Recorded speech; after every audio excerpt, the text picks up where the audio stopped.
Bonjour à tous. On va poursuivre cette matinée avec une nouvelle table ronde qui porte sur les compétences et qui s'intitule « Pas de transformation sans compétences ». L'objectif, c'est de répondre à 3 grandes questions qui concernent toutes les entreprises, quelle que soit leur taille et quel que soit leur secteur d'activité. Les questions sont les suivantes. Comment assurer sur le long terme la transformation numérique de l'entreprise? Comment définir les compétences clés, les profils dont les entreprises ont besoin pour justement mettre en place ces nouvelles compétences, cette transformation? Et surtout, comment mettre en place une politique de formation qui permettra d'assurer à tous les salariés des nouvelles compétences. Alors, c'est un vaste sujet. Pour le traiter, j'appelle sur scène les invités suivants. Antoine Amiel, qui dirige Learn Assembly, une start-up spécialisée dans la conception de MOOC.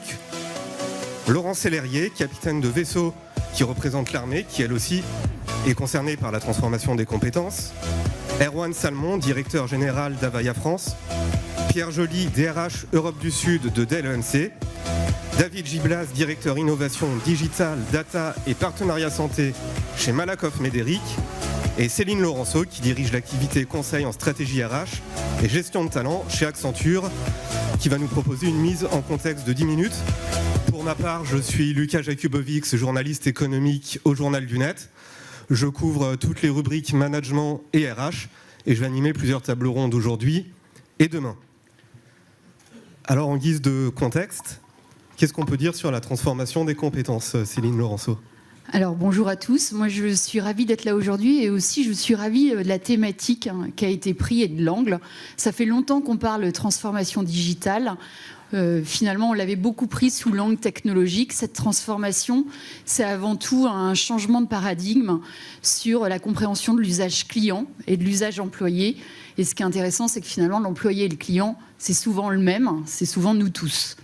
Alors, sur les compétences, j'ai une petite question pour vous, c'est qui passe les slides? C'est digital. Alors, en principe, ils sont en train de passer ici, non? D'accord. Donc, si on va sur la première page, en fait, on a fait une étude pour le World Economic Forum de Davos en janvier. Et en fait, ce que les dirigeants nous ont dit, c'est qu'à 80%, cette problématique de compétences allait leur poser des problèmes pour leur croissance et le développement de leur entreprise. C'est pas nouveau. En fait, la France vit structurellement avec un déficit de compétences de métiers de bouche, d'électriciens. Et donc, finalement, la question, c'est pourquoi est-ce que sur le digital, ce sujet de la compétence nous inquiète tant ou nous préoccupe tant? Le premier axe, c'est l'ampleur. En fait, on estime que d'ici 2020, il va manquer 400 millions de compétences dans le monde sur ce sujet-là. 40 millions, pardon, excusez-moi. Tenez Céline, pour passer les slides. Voilà, merci. 40 millions de compétences sur ces sujets-là. Donc, il y a une ampleur énorme. Et en fait, comme le disait la personne de la table ronde avant, ce qui nous perturbe, c'est que finalement, ce n'est pas des métiers qui vont disparaître, des métiers qui vont apparaître, mais c'est bien des activités. Et en fait, on voit à droite l'automatisation. Aujourd'hui, avec la technologie existante, il y a 30% de 60% de nos métiers qui peuvent déjà être remplacés par de l'automatisation. Et à droite, l'intelligence artificielle qui va venir, en fait, augmenter de 10% le nombre de métiers. Et donc, tout le sujet est bien dans ce passage de compétences. On estime que 15% de la population mondiale va devoir changer de métier complètement ou partiellement. Et puis la troisième dimension qui est très perturbante pour nous tous qui avons des cerveaux linéaires, c'est que finalement, on ne sait pas très bien ce qui va émerger. 65% des enfants qui sont à l'école élémentaire vont exercer des métiers dont on n'a aucune idée. Et donc tout le sujet, c'est finalement de se préparer à désapprendre pour réapprendre et de se préparer à développer des compétences qu'on ne connaît pas toujours tous autant qu'on est. Ce sujet en fait, de la transformation digitale va tous nous toucher. Il y en a parmi vous qui sont déjà bien impactés. Quand on regarde les différentes industries, particulièrement le retail, donc la grande distribution a pris le digital quelque part de façon très forte et plus de 30% des achats de non alimentaires sont déjà faits sur les canaux digitaux, ont résisté un peu les biens de consommation parce qu'il y a des marques fortes, parce qu'il y a des savoir-faire, parce que le canal de distribution est en propre. Mais va arriver cette problématique-là sur tous les autres secteurs, des secteurs qui étaient peut-être plus régulés, mais dont les barrières commencent à sauter les unes après les autres. Donc, quels sont ces nouveaux métiers? Alors, je me suis amusée à en prendre quelques-uns. Je ne sais pas qui parmi vous dans la salle est familier avec ces nouveaux métiers. Donc, on voit émerger les grosses hackers. Donc, un gros hacker, c'est une personne qui va chercher à générer du trafic sur vos sites Internet et à augmenter finalement le nombre de vues, le nombre de clics. On voit des analystes de Know Your Customer. C'est intéressant d'observer, par exemple, des startups ou même des sites non alimentaires de textiles en Angleterre qui, avec une connaissance fine de votre consommation, vous poussent des collections adaptées parce que, vous savez bien, on n'a jamais rien à se mettre, donc on a besoin de ce genre d'aide. Les écosystèmes builders, qui sont en fait des individus qui à eux-mêmes sont des plateformes et qui agrègent un certain nombre de partenaires ou de connaissances pour mieux répondre à des questions qu'on peut leur poser. Ça va être le sujet de notre table ronde, mais ce qu'on observe et ce que nous disent ces dirigeants, c'est que globalement, les descriptions de postes qui existent aujourd'hui, pour quasiment la moitié d'entre eux, elles sont plus pertinentes. Quelques exemples pour illustrer. Tous ces métiers très manuels qu'on avait, les agriculteurs, les personnes qui font de la maintenance, vont devoir maintenant cohabiter avec la data et décider en fonction de la météo, l'humidité des sols ou de l'usage de leurs avions ou de leurs pièces, comment anticiper ces travaux. Les métiers qui étaient en monotâche, je pense par exemple à tous les métiers financiers, sur la compta, on se rend compte qu'à partir du moment où on leur enlève une partie, ils vont devoir aller sur de la multicompétence et on voit émerger dans la finance des personnes, des sociologues, des personnes qui comprennent les comportements des clients pour anticiper en fait les enjeux, les nouveaux métiers. Les rôles généralistes, je pense par exemple à la fonction RH qui traitait des populations, les caissières. Aujourd'hui, ils ont un devoir avec la data d'avoir une compréhension plus fine des segments plus personnalisés. Et puis, si je dois prendre un exemple, même les métiers technologiques, on voit qu'on va avoir des bots qui vont détecter les spams et qu'arrivent dans les DSI des métiers plus créatifs qui comprennent l'UX, qui comprennent l'usage et qui sont plus sur le design. Voilà, Lucas, en termes d'introduction. Je pense que c'est l'opportunité de lancer le panel sur cette problématique. Oui, alors ce qui est très intéressant, c'est qu'on voit que ça touche toutes les entreprises. Quand on pense à la transformation des compétences, spontanément, on pense aux grands groupes, on pense aux startups, on pense dans une moindre mesure aux TPE, aux PME. Il y a aussi l'État qui est touché par la révolution des compétences, notamment l'armée. Est-ce que vous pourriez nous en dire un petit peu plus, Laurent Sellerier ? Oui, merci beaucoup de m'avoir invité aujourd'hui à participer à cette table ronde et montrer que effectivement, la vague numérique touche aussi l'État et en particulier la marine. Et je vais essayer de vous livrer un témoignage, comment nous, on arrive à prendre cette vague et muscler ou du moins entraîner nos surfeurs pour qu'ils restent sur cette vague numérique. Alors, je vais commencer par un exemple qui, je pense, est assez illustratif. Il y a quelques mois, le chef d'état-major de la marine a décidé, pour nos frégates les plus modernes, celles qui viennent d'arriver dans la flotte, qui sont extrêmement robotisées, extrêmement automatisées. On a de l'ordre de 400 systèmes d'information sur une frégate aujourd'hui. Et bien, il a décidé qu'on allait passer à 2 équipages pour ces bateaux-là. C'est une décision qui est lourde de conséquences pour notre organisation, mais qui est le fruit de 2 évolutions. La première évolution, c'est une évolution sociétale. On a besoin que nos marins arrivent à concilier leur vie professionnelle, embarquée, loin de leur famille pendant longtemps, et leur vie privée. Et donc, Ça, c'est un facteur important qu'on note d'évolution de nos jeunes. Deuxième raison à cette bascule à 2 équipages, c'est l'évolution technologique.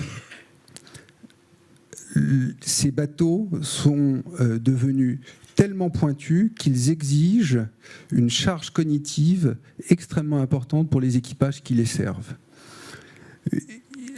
Pour caricaturer, l'équipage s'épuise quasiment à se mettre au niveau et au rythme du bateau, au rythme des possibilités offertes par ces nouveaux bateaux extrêmement performants.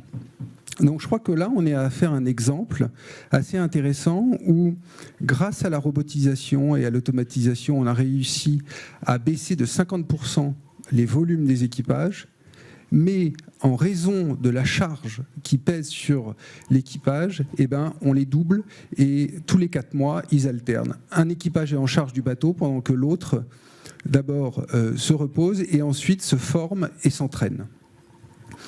Alors, si on dézoome un petit peu de cet exemple et on prend à l'échelle du ministère des Armées, pourquoi est-ce qu'on s'est engagé dans la transformation numérique ? On s'est engagé dans la transformation numérique pour 2 principales raisons. La première, c'est d'avoir 0,5 secondes d'avance sur nos adversaires. Donc, être toujours dans un tempo plus rapide que nos adversaires, que nos ennemis. La deuxième raison, c'est l'économie des forces. Par une meilleure connaissance de notre environnement, réussir à concentrer nos efforts, concentrer nos forces au bon endroit, sachant qu'elles sont en volume restreint. Dans cette démarche de transformation, on a 2 impératifs qui sont pour nous socles. C'est le job zéro, c'est d'abord l'autonomie. Les armées doivent être ce qui reste debout lorsque tout s'est effondré. Lorsque les réseaux télécoms ne marchent plus, lorsque vos sous-traitants, vos équipementiers ne sont plus disponibles pour vous aider, on doit être encore capable de fonctionner. Par exemple, lorsqu'un sous-marin est en plongée, il n'a plus aucun lien, ou quasiment, avec la Terre. Donc, lorsque un de ces systèmes d'information a besoin d'être rebooté, ou lorsqu'il faut changer une pièce, toutes les compétences doivent être dans l'équipage. Deuxième impératif dans cette transformation numérique, après l'autonomie, c'est la sécurité. La représentante de la fédération bancaire, tout à l'heure, l'a souligné. Je crois que sans une élévation du niveau de sécurité, il n'y aura pas de transformation digitale. Et nous, on considère que c'est vraiment un impératif. Un impératif pour assurer la confidentialité de nos opérations, un impératif pour garantir l'intégrité de nos données et leur disponibilité. Alors tout ça, ça nous amène à être obligés de développer nos compétences en interne. Alors, la première étape, c'est effectivement de recruter. Contrairement à beaucoup d'entreprises, nous ne recrutons pas des spécialistes cyber ou des spécialistes en transformation numérique. On recrute des militaires. On recrute des militaires et après, on les forme. On leur dit, pour qu'ils viennent chez nous, tout d'abord, si vous venez chez nous, ça a du sens. Et là, on est en train de recruter la génération post-attentat et même des geeks sont sensibles à ça. Deuxième chose, si vous venez chez nous, vous ferez des choses que vous ferez nulle part ailleurs. Et enfin, et c'est peut-être l'argument qui touche le plus, si vous venez chez nous, vous sortirez meilleur que vous n'êtes rentré. Et ça, ils ont tous conscience que c'est ça leur principal atout ensuite pour aller sur le marché du travail. Et justement, ces compétences qui sont acquises dans l'armée, est-ce qu'elles sont valorisables dans le monde du travail ? En d'autres termes, un militaire qui souhaite se reconvertir dans le secteur privé, est-ce qu'aujourd'hui c'est possible et comment ?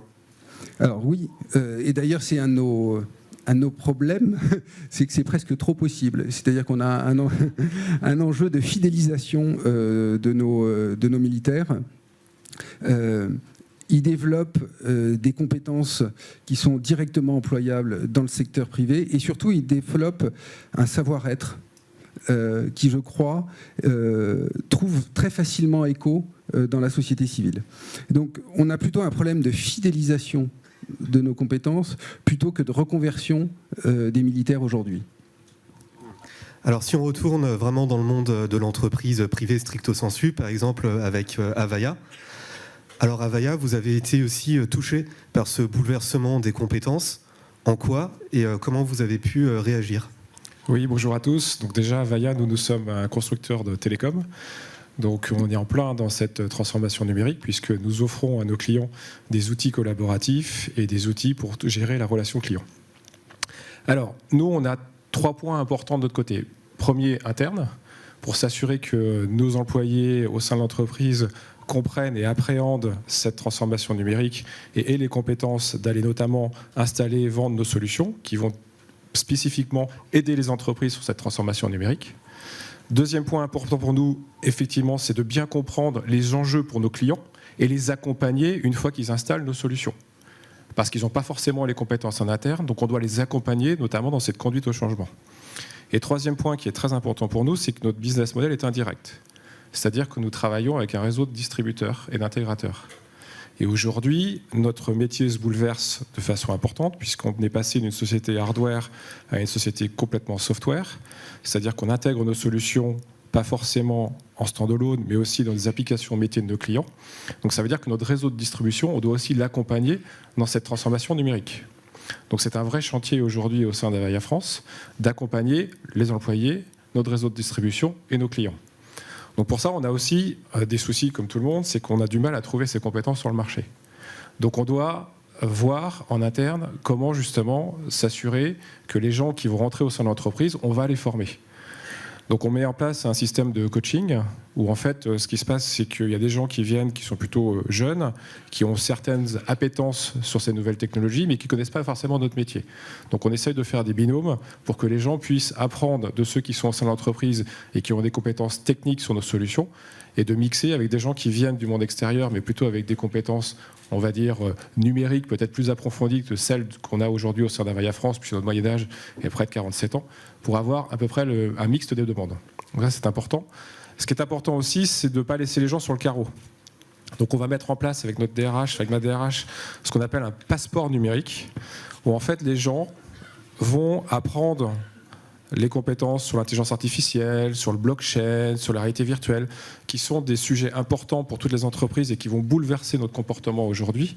Et donc on va mettre en place ces formations pour que chacun à son rythme puisse acquérir ces formations et avoir son passeport numérique au bout de, on va dire, 6 mois, 12 mois, 18 mois, en fonction de la précocité des gens par rapport à ces technologies. Et ces formations sont prodiguées comment? Par des formateurs en présentiel ou bien est-ce que vous avez misé sur des MOOC et du e-learning? Alors on fait les deux. Donc, alors ce qui est facile, c'est bien évidemment quand on est dans cette technologie, c'est tout ce qui est e-learning, puisqu'on a des plateformes disponibles pour internes comme externes. Mais ce qu'on fait aussi, c'est qu'on a demandé, on est en train de travailler avec des cabinets de conseil externes pour pouvoir apporter aussi une présence humaine, parce qu'en fait, on s'aperçoit que l'e-learning, c'est très bien, mais les gens peuvent passer la formation sans forcément en retirer grand-chose. C'est juste en disant, il faut que je la fasse, donc je la fais. Donc on essaye aussi d'avoir des gens en externe qui viennent accompagner les gens. Donc ce sont des sessions, on va mettre en place, on va dire 2 jours par an pour l'intégralité de la force de vente et la force opérationnelle d'Avaya. En plus des formations obligatoires sur nos technologies, bien évidemment, où là, on demande aussi à nos formateurs de s'imprégner de la culture de l'entreprise. Parce qu'en fait, nous, par exemple, l'intelligence artificielle sur les robots, ça ne touche pas forcément Avaya. En revanche, l'intelligence artificielle sur le centre d'appel, je vais vous donner un exemple particulier. Aujourd'hui, quand vous appelez un centre d'appel, si vous êtes énervé, on arrive à le détecter et peut-être vous mettre l'agent qui va pouvoir calmer la personne et avoir une compétence justement un peu plus psychologique par rapport à la personne qui a en face d'elle. Donc tout ça, ce sont des applications qu'on met en place pour nos clients et donc on doit s'assurer que quand on parle de bouleversement technologique, c'est adapté aussi à notre savoir-faire et à notre positionnement marché. Est-ce que les collaborateurs qui sont les plus âgés arrivent facilement à se former ? Oui, parce qu'enfin, nous, on est peut-être aussi un exemple particulier parce qu'on est une société technologique. Donc, de base, je dirais, les gens qui travaillent chez Avaya France ont quand même une appétence technologique importante. Donc, c'est pas forcément, on va dire, les plus âgés qui ont des soucis. C'est vrai qu'en réfléchissant, c'est peut-être la tranche intermédiaire. c'est plutôt les gens qui ont une quarantaine d'années qui sont peut-être les plus difficiles à faire changer que les gens qui sont plutôt à un peu plus de 50 ans, parce que de toute façon, elles ont une soif d'apprendre, elles ont aussi, avec leurs petits-enfants, des interactions qui sont plus fortes, alors que ceux qui sont un peu plus jeunes dans la société ont du mal à passer ce changement parce qu'ils sont bouleversés par rapport aux jeunes qui arrivent dans l'entreprise. Ceux qui sont un peu plus âgés n'ont pas forcément ce problème de bouleversement. Et donc, on s'aperçoit que ce n'est pas forcément les plus âgés qui sont les plus difficiles à faire changer. Et si on passe maintenant au cas de Malakoff-Médéric, en quoi la transformation digitale a impacté vos compétences ? Donc chez Malakoff-Médéric, déjà le prérequis qu'on a établi, c'est de dire que le digital est finalement un levier et doit répondre à une finalité stratégique de l'entreprise. Donc tout ça n'empêche pas d'avoir une vision claire de notre stratégie portée par un leader qui va entraîner l'ensemble des troupes dans un monde qui reste incertain avec un aléa qui fait partie du quotidien. Donc en fait pour nous c'est 3 transformations en une, comme je le dis très souvent, c'est déjà une transformation client. Donc on doit passer de produits à des services, à des usages qui puissent être consommés à travers une expérience client qui soit simple et pertinente. Alors une fois qu'on a dit ça, on a une stratégie pour plusieurs années chez des acteurs comme nous. Mais déjà ne pas perdre de vue cette vision stratégique. Ensuite, le numérique, c'est de la technologie et c'est pas un sujet de geek. Dans une entreprise, la technologie doit être robuste, performante, sécurisée. Et donc on a un enjeu important de faire évoluer donc nos environnements technologiques qui passent par bien sûr l'intégration de nouvelles technologies, des architectures assez modernes avec des API, avec des composants qu'on doit assembler venus de l'extérieur, des compétences du type DevOps, cybersécurité, etc.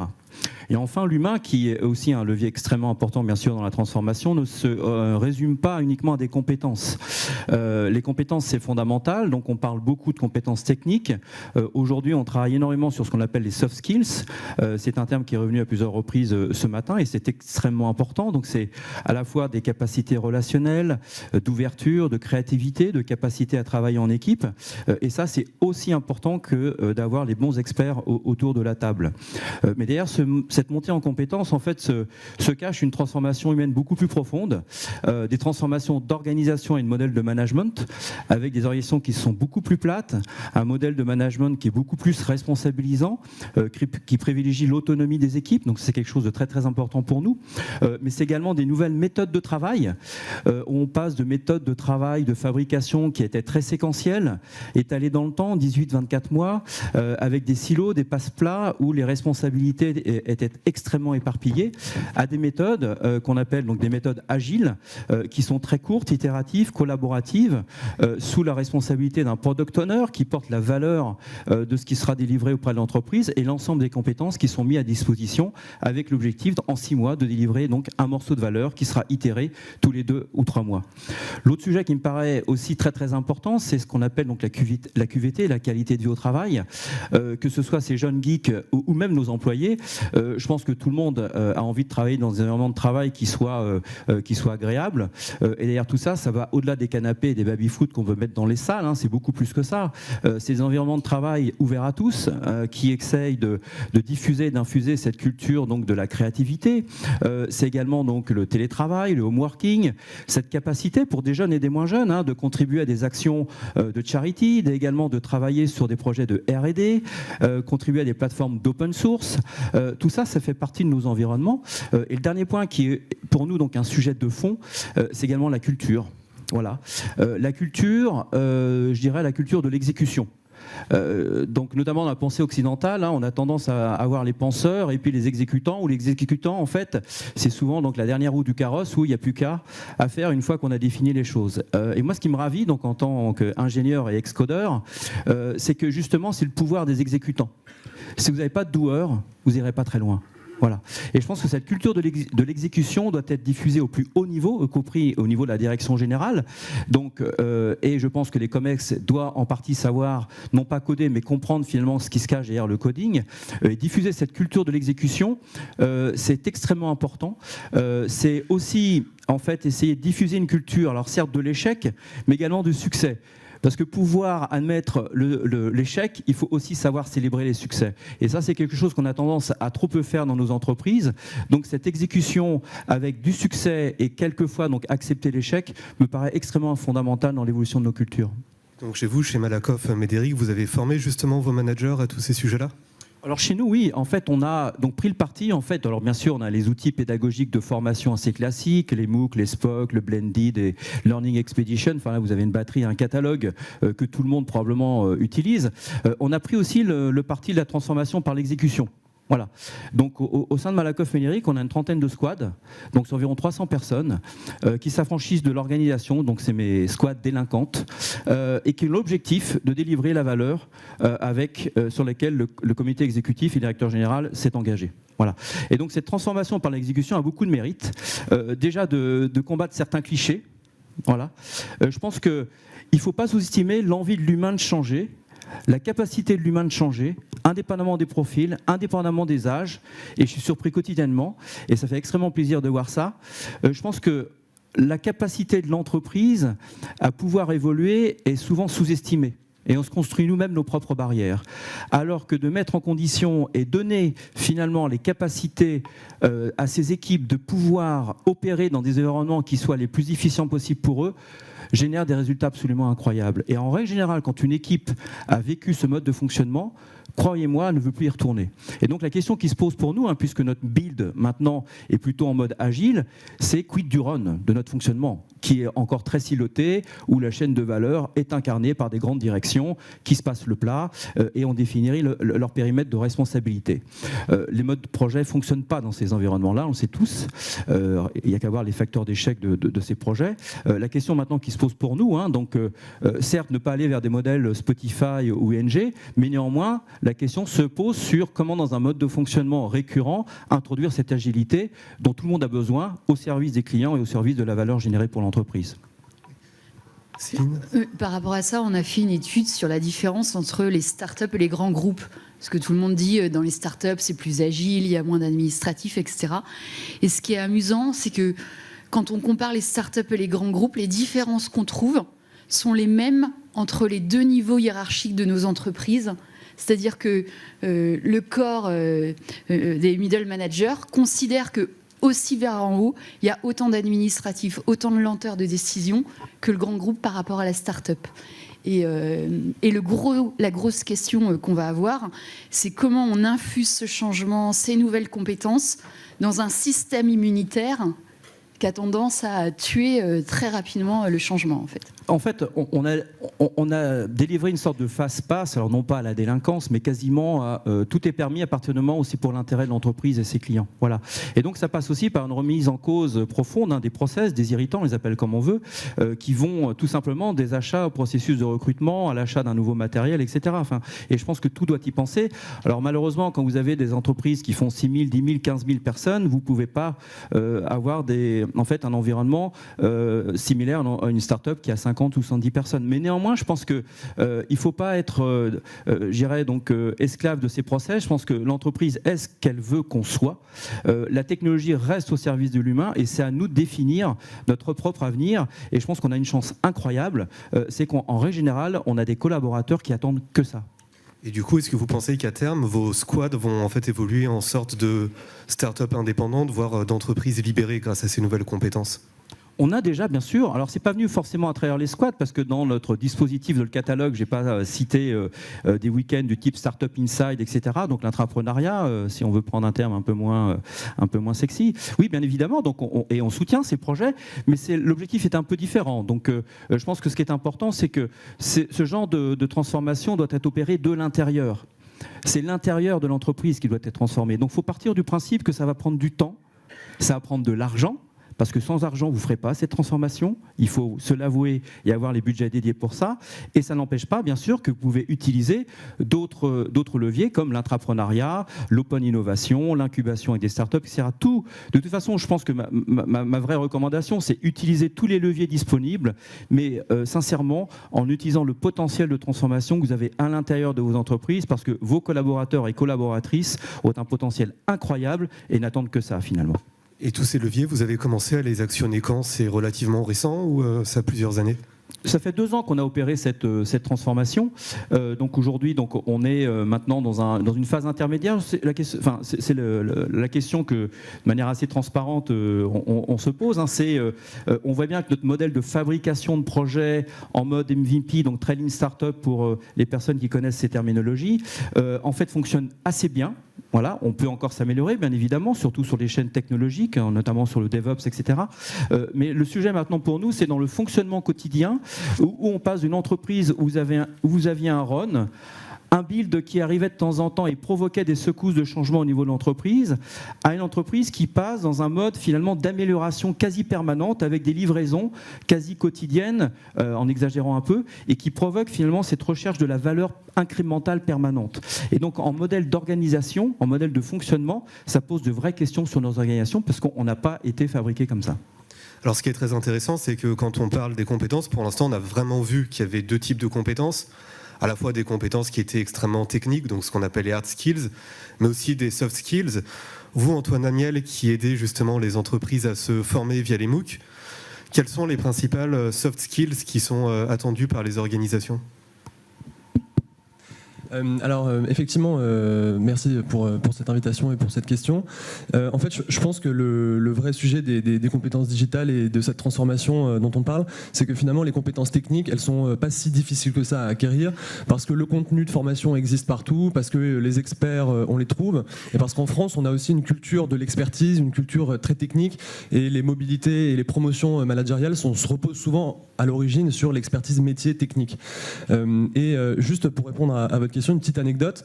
Je discutais la semaine dernière avec des amis entrepreneurs qui étaient avant chez Microsoft aux US, qui étaient des développeurs, et qui me racontaient une anecdote qui disait un lead dev d'une équipe chez Microsoft était devenu manager, donc manager d'équipe et non plus développeur.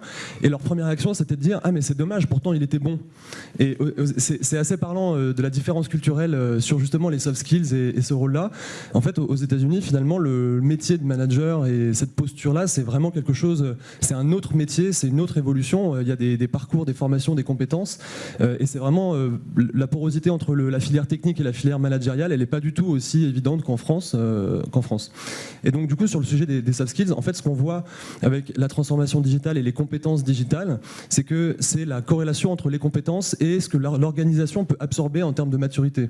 Si on met des équipes en mode projet qui travaillent avec des méthodes agiles, donc dans une logique de chaîne de valeur et plus dans une logique de direction métier comme ça a été décrit à l'instant, en fait ça bouscule toute l'organisation, ça bouscule les mécanismes de validation, ça bouscule la gouvernance, et donc en fait derrière c'est que des soft skills en fait. Ça va être de la capacité à négocier, de la capacité à communiquer, de la capacité à embarquer une équipe projet qui a des compétences différentes et qui ne parle pas la même langue, parce qu'on va avoir des gens de la technique, des gens du développement, pourquoi pas des startups externes qui font une partie d'un produit ou d'un service.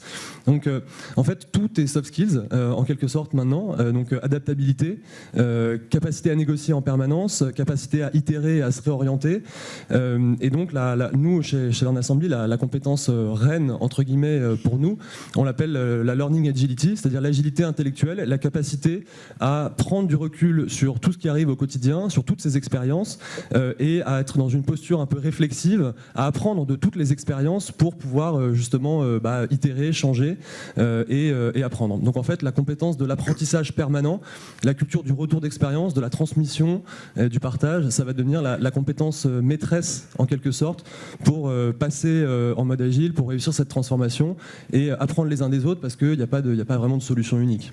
Donc finalement, les choses apparaissent assez simples. Les hard skills, on les apprend entre guillemets, on les apprend vraiment, on se met quelques heures derrière l'écran, on a un certificat. Par contre, l'acquisition des soft skills, ça paraît beaucoup plus difficile. C'est quoi les bonnes pratiques justement pour les développer, ces soft skills ? Alors, je suis pas certain. Ce dont je ne suis pas convaincu, c'est qu'il y ait des modes d'apprentissage pertinents en fonction du type de compétences. Je pense que c'est plutôt en fonction de son histoire personnelle et de sa disponibilité et de soi qu'on va se former. Moi, à titre personnel, aujourd'hui, je me forme beaucoup en ligne parce que je suis entrepreneur, j'ai une société, j'ai des petits moments fragmentés pour me former, et c'est pas possible pour moi d'aller bloquer 2 journées en semaine pour me former. Donc c'est plus que moi, ça me correspond compte tenu de mon évolution professionnelle aujourd'hui. aujourd'hui, mais je pense pas que je le généraliserai pas forcément. Ce qui est très dur dans les sujets de soft skills et dont on parle là, c'est qu'en fait ça touche à deux choses, ça touche à l'identité du métier et ça touche aussi à son histoire personnelle, à ce qu'on est personnellement, donc à des choses aussi plus intimes. Et donc c'est effectivement pas forcément des formations qui vont se développer. Ce qu'on voit aujourd'hui beaucoup, c'est que finalement la formation en tant que séquence coupée du travail, en fait, ce format-là de formation change beaucoup. On voit se développer effectivement beaucoup d'auto-formation digitale avec des MOOC, avec du serious game, avec du micro-learning, donc des capsules de contenu qui vont rentrer dans le quotidien des collaborateurs sans même qu'ils s'en rendent compte. On voit se développer beaucoup de coaching, donc le monde de l'agile en ce sens est assez intéressant. Il y a un métier aujourd'hui, c'est coach agile, et c'est des gens qui vont dans des équipes projets pour aider des équipes à trouver des problèmes, à itérer, à améliorer. Donc cette posture de coaching permanent, elle est assez intéressante, et je pense que ça peut être aussi une évolution du poste de manager, parce qu'il y a un sujet dont on n'a pas encore parlé aujourd'hui, c'est qu'en fait, un des enjeux de l'employabilité et de la transformation digitale, c'est que va-t-on faire des managers dans 10 ans ou dans 5 ans, parce qu'aujourd'hui, il y a énormément de managers dans les organisations, et si on bascule sur des formats projets, des formats plus agiles, en fait, ces gens-là, concrètement, vont devoir se retrouver un rôle dans l'organisation. Donc, il y a la posture du manager coach, il y a tout ce qui est lié à la formation occasionnelle, il y a des entreprises qui mettent en place quasiment des statuts de formateurs occasionnels internes, qui sont des gens, qui sont des évangélistes. Vous parlez tout à l'heure d'écosystème builder. Il y a des gens dans les organisations, et quand on regarde les GAFA, par exemple, vous avez des gens qui font des conférences en interne, qui font du coaching, qui vont irradier leur expertise, leur savoir-faire, faire des retours d'expérience. Et ça, c'est des soft skills qui sont utiles et qui peuvent accompagner cette transformation culturelle. Alors, ce que je trouve intéressant, c'est qu'on parle beaucoup d'injonction, de formation, de recrutement de ces compétences. Je pense qu'une des problématiques aussi qu'il ne faut pas omettre, c'est l'évaluation de la performance. Et finalement, ces personnes-là, une fois qu'on les a recrutées, une fois qu'on décide qu'on veut de la transversalité, on veut de l'innovation, la grosse problématique, c'est comment on l'évalue et on la récompense. Et il n'y a rien de tel que de dire je veux de la transversalité, mais continuer à évaluer les personnes sur leur compte de résultats ou leurs chiffres individuels. Et on observe dans certaines entreprises des réflexions autour de la productivité. Aujourd'hui, tous les systèmes, c'est de la productivité individuelle. Est-ce que demain, la performance, c'est de rendre la personne à côté de moi, qui va prendre la tâche derrière, plus productive? Et donc je pense que le souci de l'évaluation est importante pour accompagner la formation. Et peut-être pour compléter sur ce sujet de la performance et du coup comment on évalue aussi les dispositifs de formation et de transformation digitale. Aujourd'hui, c'est extrêmement compliqué de les évaluer parce que dire que c'est la formation qui a permis telle ou telle transformation, c'est au mieux irréaliste. Enfin voilà, c'est très compliqué. En fait, ce qui est finalement, je pense qu'il faut repenser aussi ces critères d'évaluation. Et il y a un critère qui pour moi est clé, qui est le critère d'engagement. Aujourd'hui, dans les grandes entreprises, le sujet de l'engagement, de l'implication est un vrai sujet. Le sujet du sens qu'on trouve dans l'organisation. Vous parliez de rétention de talent, voilà, c'est un vrai sujet. Hein. Beaucoup d'entreprises ont chassé des jeunes profils issus du digital pour se transformer. Elles ont elles ont un enjeu à les retenir dans la durée et à diffuser ça. Et donc, je pense que faire de la formation, faire de l'auto-formation, des vecteurs d'engagement, des vecteurs qui donnent de confiance en soi pour des gens qui se sentent délégitimés dans leur travail ou à qui on dit que leur travail va être automatisé et va disparaître dans 5 ans, en termes de confiance en soi et d'espoir dans l'entreprise et dans le futur, on a vu mieux. Donc l'auto-formation et le digital peuvent permettre de valoriser les compétences des individus, les compétences transférables, de les réengager, de créer une culture du retour d'expérience, une culture du feedback. Et en fait, quand on parle de MOOC ou de social learning ou de choses comme ça, en fait, c'est de ça dont on parle, c'est de créer des espaces d'échange, de partage, des communautés. Et c'est ça qui, à mon avis, va être presque plus impactant en termes de performance que des KPI plus classiques où c'est compliqué finalement de calculer un ROI plus traditionnel, on va dire. Alors peut-être juste une remarque, parce que, comme je le disais tout à l'heure, quand il s'agit de soft skills, les programmes de formation, mise en situation, etc., c'est bien, on fait un bout du chemin, mais il faut rentrer profondément en immersion, en fait, dans l'action. Et ça passe par l'exécution de projets réels, pour de vrai, pour le coup. Donc c'est-à-dire prendre des paris avec certaines compétences, certaines ressources, parce que tant que vous n'êtes pas passé à travers cette nouvelle façon de faire, avoir appris à travailler avec les autres de manière différente, se faire challenger sur son propre métier, c'est extrêmement difficile difficile de passer à l'acte et de faire cette transition, et puis de marquer justement cette évolution de compétences. Donc derrière tout ça se cache vraiment un enjeu d'exécution qui passe par de l'apprentissage, qui passe par un tuning permanent, parce que forcément, on n'a pas tous les recettes. L'agile, chacun aura son agile. On a tous une histoire, on a tous un ADN, on a tous une cible stratégique, un positionnement, et je pense que c'est un peu à chacun de trouver son mode agile. Après, en matière de performance, vous avez tout à fait raison. Je pense que c'est un sujet sur lequel nous-mêmes on s'est beaucoup penché, notamment puisqu'on valorise énormément cette capacité à travailler en product team, et donc c'est plus tant une performance individuelle, c'est plus une performance collective, avec des indicateurs très orientés autour de la valeur, mais également du fonctionnement de l'équipe, qui change un petit peu des référentiels qu'on avait donc jusqu'alors. Et le sujet du management, c'est aussi très intéressant, puisqu'on passe de managers, experts, contrôleurs, à plutôt des managers de coach, en fait, qui vont essayer de mettre en place un environnement qui va garantir l'efficacité du mode de fonctionnement de l'équipe. Et ça, pour le management, et notamment le management intermédiaire, c'est pas facile, et ça demande également un effort de changement bien particulier pour cibler cette population. Et vous, par exemple, Pierre Joly, chez Dell, qui est quand même une maxi structure, comment vous arrivez à accompagner ces nouvelles compétences et surtout à les évaluer ? Oui, tout à fait. Alors, Dell EMC, c'est plus de 140 000 collaborateurs dans le monde. C'est une société qui fournit à l'ensemble de ses clients, qui accompagne ses clients dans la transformation numérique, sur l'ensemble de leurs besoins, que ce soit hardware, software et sécurité, enfin l'ensemble de leurs besoins. Et moi, pour poser un peu ce contexte-là, je recommanderais vraiment d'aller voir une étude que nous avons réalisée auprès de à peu près 4000 dirigeants dans le monde, dans plus de 120 pays, qui s'appelle Realizing 2030. Et qui est disponible sur le site de delltechnology.com. Et cette étude, elle pose bien le contexte. Elle pose effectivement ce contexte du fait que, dans le contexte de la numérisation, de la digitalisation, les choses vont, comme vous le disiez, s'évoluent très très vite, et que la capacité à acquérir un nouveau savoir est maintenant plus valorisée que le savoir déjà acquis, que vous évoquiez. Donc c'est un changement de paradigme total. Et cette étude, elle montre que dans la transformation numérique, et je vais essayer de prendre un exemple effectivement d'implémentation chez Dell EMC, il y a 3 facteurs clés de succès. Le premier, c'est la vision du comité de direction. Cette vision qui a un sens, comme vous évoquiez. La capacité technologique, à avoir l'équipement nécessaire, l'équipement technologique nécessaire, et l'accompagnement des équipes. Chez Dell EMC, je vais prendre un exemple très concret, on a commencé par quelque chose qui valorisait la culture d'entreprise, parce que quand on parle de compétences individuelles. L'étude qu'on a faite, elle montre que la compétence de numérique, c'est la compétence d'adaptation. Adaptation des individus, adaptation des processus, des organisations et adaptation de la culture d'entreprise. Chez Dell EMC, on a une grosse force qui est la collaboration et qui est l'autonomie.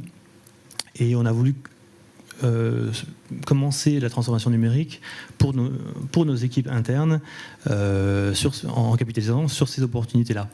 Et un projet qui illustre cette transformation, c'est la virtualisation des espaces de travail. Alors en France, on appellerait ça le télétravail.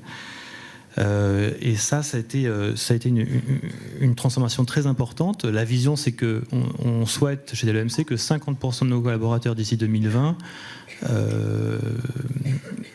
puissent travailler n'importe où, à n'importe quel moment. Et donc ça passe par la mise en place effectivement de notre programme Connected Workplace, qui est un programme de mise en place de la virtualisation de l'espace de travail. On a mis du sens dedans parce qu'évidemment l'enjeu c'est d'apporter du sens, donc c'est montrer l'intérêt pour les collaborateurs, donc l'équilibre vie privée, vie professionnelle que vous évoquiez, et qui est très publicité par nos collaborateurs. Et voilà, et c'est pas commencé par peut-être effectivement les économies de productivité autour de ça. La technologie, c'était le deuxième enjeu, et bon, Dell EMC était bien placé pour fournir les équipements nécessaires. Et là, pour répondre à votre question, c'est sur l'accompagnement des équipes. Là, il y a une dimension donc individuelle, il y a une dimension autour des processus et culturelle. Au niveau des individuels, c'est l'enjeu auquel on a été confronté, c'est comment passer, par exemple, comment accompagner nos leaders d'un management traditionnel à un management virtuel. Moi, je suis DRH pour l'Europe du Sud, j'ai une équipe sur 7 pays différents. Que je ne vois pas tous les jours. Bon, donc ça a été un enjeu de transformation du leadership très important. Le deuxième, je dirais, c'est plus l'enjeu de transformation culturelle. Et là, il y a une pratique. Alors, la transformation culturelle, elle dépend de chaque entreprise, mais il y a une pratique qu'on a mis en place et qui a très très bien marché. Vous évoquiez tout à l'heure effectivement cette capacité à acquérir des nouvelles compétences et à travailler de manière plus transversale. On a mis en place auprès de nos équipes ce qu'on appelle les ERG, les Employee Resource Group. Et c'est eux qui ont été véhicules du changement, notamment dans le cadre du télétravail. Qu'est-ce que c'est une ERG ? C'est une communauté de collaborateurs qui vont consacrer 10, 15, 20% de leur temps à une cause qui a un sens pour eux. Ça peut être, on a une ERG qui s'appelle Pride, qui est autour des problématiques de LGBT, on a une ERG qui s'appelle Wise, qui est autour de la féminisation du monde du travail, et on a une ERG qui s'appelle Connexus, qui est autour des problématiques d'enjeux liés à la numérisation. Et c'est finalement Connexus, donc cette communauté de collaborateurs qui fonctionne de manière non hiérarchique, sans objectif particulier, qui sont très autonomes, donc très dans ces attributs numériques, j'ai envie de dire. Donc en fait, c'est une plateforme d'échange de bonnes pratiques, c'est ça ? C'est une plateforme, voilà. En tant que direction, ce qu'on a imposé simplement, c'est le fait que ce soit très structuré. C'est-à-dire que vous avez des ERG par site, des ERG par pays, des ERG par région. On a 3 régions, Amérique, IMIA et APJ, enfin Asie. Et ce qu'on leur demande, c'est effectivement de travailler de manière matricielle, que chaque bonne pratique puisse remonter, mais il y a une autonomie complète, si vous voulez, dans la direction que ça prend. Et l'idée derrière ça, c'est que finalement, les acteurs, les meilleurs acteurs du changement, c'est ceux qui le vivent. Et donc, il y a une partie top-down dans la vision, mais il y a aussi une partie inspirationnelle et de collaborateurs qui vivent la transformation et qui peuvent apporter, comme vous disiez, qui peuvent évangéliser les enjeux que vivait DLMC dans la transformation, notamment dans le télétravail. Et du coup, les managers, ils n'ont pas l'impression d'être court-circuités justement par cette plateforme ? Alors, les managers, ils sont invités à participer à ces ERG. Non, ils sont... non, je dirais même qu'au contraire, c'est aussi une ouverture aux managers de pouvoir effectivement être confrontés à des sujets plus transversaux, parce c'est vrai qu'on a une organisation qui est assez complexe, donc on a tendance à travailler un peu en silo, parce qu'on a des expertises très fortes, et donc au contraire, dans les managers, ils voient une opportunité, au contraire, de dépasser leur cadre quotidien. Aujourd'hui, si vous voulez, en termes de résultats, on a, sur le passage au télétravail et à la virtualisation de l'espace de travail, on a aujourd'hui 92% de nos collaborateurs qui plébiscitent l'équipe vie privée, vie professionnelle. On a doublé le taux de féminisation.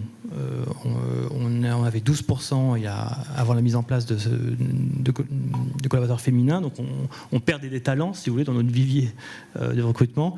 Aujourd'hui, on a atteint 28%. C'est pas encore extraordinaire, mais dans le secteur IT, on a énormément de problématiques autour de ça. On perd un certain nombre de viviers de talents. Donc voilà, on a encore des progrès, mais on a fait énormément de chemin. Aussi, une question qui est intéressante, c'est que chez DLMC, les managers sont évalués par leurs collaborateurs. Donc on a une enquête annuelle qu'on appelle TELDEL, et on s'est aperçu que les résultats des managers virtuels, pardon, je suis un manager virtuel, une grosse partie de mon équipe n'est pas basée en France, obtenaient les mêmes résultats que les managers traditionnels.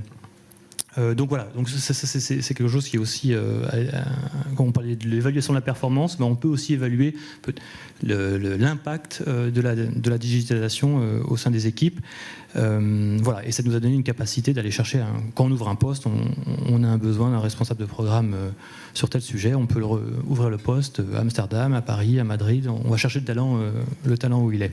Voilà, donc juste pour conclure, la compétence numérique, c'est une compétence d'adaptation culturelle qui doit se faire, comme vous le disiez, sur l'ensemble de l'organisation. Et je pense que les collaborateurs eux-mêmes ont un rôle à jouer dans cette transformation. Antoine, vous vouliez réagir ? Oui, alors, deux mots très rapides. Je pense qu'en fait, avec la transformation digitale, les managers sont de fait des intermédiaires.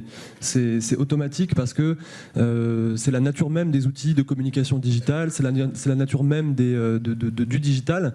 Je me souviens d'avoir eu, j'ai plus l'entreprise en tête, mais une dirigeante qui m'avouait qu'elle était assez vexée parce qu'elle avait 4 fois moins de followers sur Twitter qu'un jeune chef de projet digital qui avait bien travaillé son identité numérique. Donc ça peut paraître un peu anecdotique, mais de fait, le digital désintermédie et rend plus accessible l'information. Et du coup, si on reprend un petit peu de hauteur sur le débat qu'on a là, et sur la question des compétences numériques, en fait, la question c'est qui, dans l'organisation, doit réfléchir à ces sujets de compétences et à ce dont on a besoin. Parce que c'est ça, en fait, la vraie question et ce qui est très compliqué à aborder. La traditionnelle GPEC, gestion prévisionnelle des emplois et compétences, qu'on connaît, qui définit les métiers et les compétences à horizon 3 ans. Alors on a rebaptisé ça Strategic Workforce Planning, mais en fait ça reste le sujet. Aujourd'hui, finalement, ce sujet des compétences, c'est un petit peu comme l'agile. C'est comment on construit des parcours de compétences en mode agile, en réunissant un Scrum Master des compétences qui serait un RH, ou des gens du métier qui ont la vue métier, mais qui n'ont pas forcément la capacité à verbaliser les compétences, ou en tout cas à les exprimer. Et en fait, ça pose là aussi une vraie question de périmètre et d'organisation. Comment on fait pour que les RH soient un peu des planeurs stratégiques de compétences et identifient, et comment on fait pour sortir d'un modèle un peu classique qui est de dire on va aller chercher les gens à l'extérieur puisqu'on ne les a pas en interne. Aujourd'hui, on se rend compte que c'est compliqué en termes d'attractivité et de rétention. C'est compliqué aussi parce qu'il y a une rareté de talents sur certains métiers. Et puis c'est aussi compliqué d'un point de vue tout simplement humain parce que dans une organisation, il va y avoir 5, 10, 15% de gens dont le métier va potentiellement disparaître ou en tout cas évoluer fortement, et il vaut mieux leur redonner confiance en eux et les faire évoluer. Et donc c'est le sujet de la gouvernance de la compétence. En fait, c'est le vrai problème aujourd'hui pour arriver à réussir cette transformation digitale. Oui, je trouve ça intéressant ce que vous dites, mais je pense qu'on a du mal à se projeter parce qu'à nouveau, on raisonne dans notre silo, dans notre industrie et dans notre entreprise. Et finalement, quand on regarde la voiture autonome, on sait qu'un des métiers qui va être le plus impacté, c'est les avocats aux États-Unis. 75% de leurs revenus vient en fait de sujets d'accidents. Or, en fait, on ne pense pas à l'impact et l'évolution de notre secteur sur les autres secteurs, voire même l'invention de métiers qui vont être à l'intersection. Le véhicule autonome, c'est à la fois l'automobile, l'assurance, les ressources, etc. Et l'autre point sur lequel je voulais réagir par rapport au point du manager, c'est que je pense que ce qu'on oublie de dire, c'est plus on digitalise, plus on outille, plus il faut humaniser. Aujourd'hui, la seule raison pour laquelle on continue à aller dans les magasins, c'est pour le contact humain. On peut digitaliser nos processus, on aura toujours besoin de cette relation de plus en plus humaine et de plus en plus hyper personnalisée, en fait. Ça, c'est super intéressant. Oui, je vois que vous voulez réagir. Oui, merci. Moi, il y avait deux termes sur lesquels je voudrais vous faire part de nos réflexions. Tout d'abord sur le leadership. Pour nous, dans les armées, c'est vraiment le job zéro. Le rôle d'un officier, c'est d'être au service de son équipe. C'est vraiment dans notre ADN. Donc, dès le début, on sait que nos adjoints, nos subordonnés ont des compétences qu'on n'a pas. Lorsque vous êtes commandant de porte-avions, vous ne savez pas forcément faire apponter un avion ou faire démarrer un réacteur nucléaire. Ça, c'est vraiment le premier point. Donc, le leadership, ça fait des décennies, j'ai envie de dire, voire même des siècles qu'on travaille dessus. Il y a un gros fondement théorique. Et puis derrière, il y a de la mise en pratique. Et nous, cette mise en pratique, on le fait notamment grâce à l'entraînement. Je ne sais pas si c'est une habitude dans les entreprises, je ne crois pas, parce que vous n'avez pas forcément les marges pour faire cet entraînement, mais nous, grâce à l'entraînement, on crée des équipes, grâce à l'entraînement, on va aux limites des gens, on va aux limites du système, et ça crée du leadership. Très vite, vous oubliez que vous êtes dans un entraînement, et vous êtes comme si vous étiez véritablement au combat. Le deuxième point que je voudrais souligner, c'est sur la discipline. Alors, venant d'un militaire, ça ne vous surprendra pas, mais je crois qu'il ne faut pas opposer une certaine discipline, une certaine rigueur avec la transformation digitale. Si vous voulez que votre transformation, vos équipes de développement aient de l'impact, il faut qu'il y ait une organisation et une discipline très forte. Lorsque vous regardez, pour ceux qui s'intéressent aux méthodes de développement agile, finalement, c'est extrêmement cadencé. Et vous avez des sprints, vous avez des rendez-vous sur objectifs, c'est finalement beaucoup plus discipliné que les méthodes de développement plus traditionnelles en V, où on attend tranquillement l'arrivée de la prochaine étape, et puis finalement les conséquences sont assez faibles. Voilà, c'était ces deux réflexions que je voulais partager avec vous. Et j'avais une autre petite question, justement, dans l'armée, comment vous faites pour évaluer ces compétences, notamment les compétences qu'on peut qualifier de soft skills? Il n'y a pas de certificat pour ça. Il n'y a pas de certificat. Néanmoins, j'ai envie de vous dire, nous, on n'est pas rémunéré à la performance, seulement il y a l'avancement qui est plus ou moins rapide.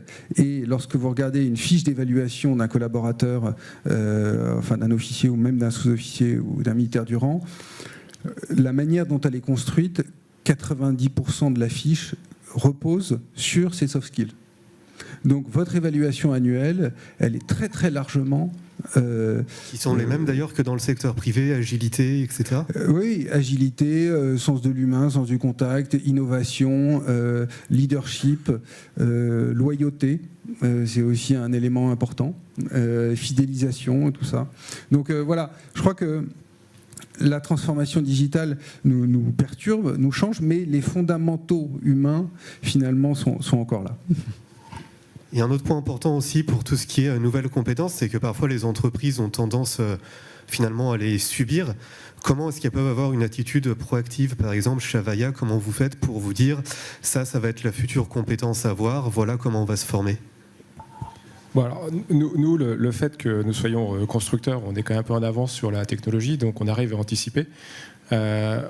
Généralement, ce qu'on fait, c'est que comme on est en interaction assez forte avec nos clients, on arrive à sentir quelles vont être les évolutions de nos clients les années futures. Donc c'est un peu comme ça qu'on met en place nos systèmes d'évolution des compétences. Ce qu'on essaye aussi de faire, c'est de regarder avec d'autres entreprises avec lesquelles nous travaillons, d'avoir une approche commune, globale. Parce qu'en fait, on s'aperçoit qu'aujourd'hui, les compétences pour une entreprise, les avoir 100% en interne, c'est illusoire. Donc c'est principalement du partenariat. Donc en fait, dans une entreprise, vous avez maintenant des gens qui ont une certaine compétence. On a des sous-traitants qui sont plutôt gérés d'ailleurs par le procurement. Et en revanche, on a beaucoup d'interactions avec des entreprises qui vont être des entreprises collaboratrices, qui vont apporter une partie de la brique pour cette transformation numérique. Donc c'est plutôt cette partie-là qui nous intéresse aujourd'hui, c'est de monter des partenariats avec des entreprises clés dans notre secteur d'activité pour pouvoir pallier à ce manque de compétences. Quels exemples de partenariats vous pourriez nous citer?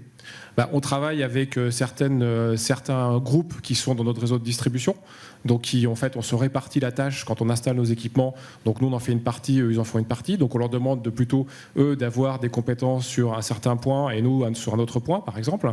On essaye aussi de travailler avec certaines écoles d'ingénieurs pour pouvoir avoir aussi des compétences et avoir des cursus de formation qui soient plus adaptés à notre demande par rapport à notre position dans le marché. Donc ça c'est important. Et donc ce sont principalement les deux domaines d'activité dans lesquels nous travaillons. D'accord, donc ça c'est super important, ce qui veut dire qu'en fait pour avoir les nouvelles compétences, aujourd'hui les entreprises elles sont obligées de toutes travailler en réseau entre elles. Exactement. Alors après il y a un point qui est important qu'on n'a pas abordé, c'est la formation des jeunes. En fait quand vous regardez les enfants qui sont en seconde et première, qui doivent un peu se positionner par rapport à leur futur, on leur parle très peu de compétences numériques, on leur parle très peu de ces nouveaux métiers. L'école est complètement en retard par rapport à ça. Donc il faut simplement dire aux jeunes, c'est des métiers formidables, il y a beaucoup d'évolutions qui vont être possibles, c'est des métiers passionnants, donc il faut qu'ils viennent dans nos entreprises, il ne faut pas qu'ils aient peur de cette transformation, et au contraire, il faut qu'ils soient acteurs de cette transformation, sachant que leur job, dans les 20-30 années qui viennent, ne va pas être le même, il va changer au cours du temps, et il faut qu'ils aient cette volonté, cette envie de changer. Les compétences, c'est à la rigueur pas très grave, c'est l'attention et l'envie qui nous intéressent, nous les entreprises, et on ferait effectivement qu'on a du mal à recruter parce que les enfants qui sont aujourd'hui au lycée n'ont pas cette visibilité sur ces métiers de demain. Et je pense qu'il y a aussi un problème majeur en France, c'est qu'on ne les accompagne pas dans cette possibilité d'évolution et de compétences et sur cette transformation numérique. Surtout les filles qui désertent les prépas ingénieurs. Oui, exactement. Mais justement, donc, en tant que corporate, parfois, donc, l'image de marque n'aide pas forcément à recruter ces jeunes talents. Si on prend des filières autour de la data, donc telles que data scientist ou data engineer, je pense qu'on n'a pas forcément besoin de bac plus 5 ou de PhD sur la data science. Moi, je rêve d'avoir des bac plus 2 qui savent faire du coding en Python et qui ont un bagage minimal en stats. Donc là aussi, je pense que le syndrome français, c'est le bac plus 5 ou PhD pour être capable de travailler sur des sujets qui paraissent complexes, mais qui sont au final pas si complexes que ça. Donc on a des vrais sujets au niveau des filières courtes, mais si possible ayant des bac plus 2 data science, et je pense que tout le monde est d'accord pour le dire, y compris donc Cédric Villani, qui est quand même médaille FIS, donc il sait de quoi il parle. Le deuxième point, c'est pour revenir sur la technologie et le rapport avec l'humain. Donc profondément, ça pose des questions entre finalement ou sur la relation homme-machine, et notamment les sujets d'intelligence artificielle, puisqu'on va de la mécanisation de tâches plutôt, on va dire, physiques, à la mécanisation de tâches cognitives. Et là se posent des vraies questions, et nos collaborateurs, donc en premier lieu, sur finalement quel est l'avenir de l'humain dans l'entreprise. Alors je reste convaincu que bien évidemment l'avenir de l'entreprise c'est l'humain, et plus que jamais l'humain doit être posé au cœur de l'entreprise, mais bien réfléchir à comment cette technologie peut, alors un terme à la mode, augmenter l'emploi au sein de l'entreprise, mais plus que jamais être complémentaire et finalement permettre à l'humain d'avoir une vie en entreprise qui soit meilleure. Il reste quand même pas mal de tâches qui sont pas très passionnantes en entreprise, tout le monde dans la salle est d'accord pour le dire, hein, des tâches administratives, de ressaisie, de contrôle, etc. Par bonheur, si demain on a des intelligences qui nous permettent de faire ça, je pense qu'on aura plus de temps à passer sur des tâches à forte valeur ajoutée, des tâches sur la relation donc client, relation humaine, et ça je pense que toutes nos entreprises en ont profondément besoin. Et du coup, vous pensez que les futures compétences de l'entreprise, ce sera finalement plus de valeur ajoutée et moins de process ?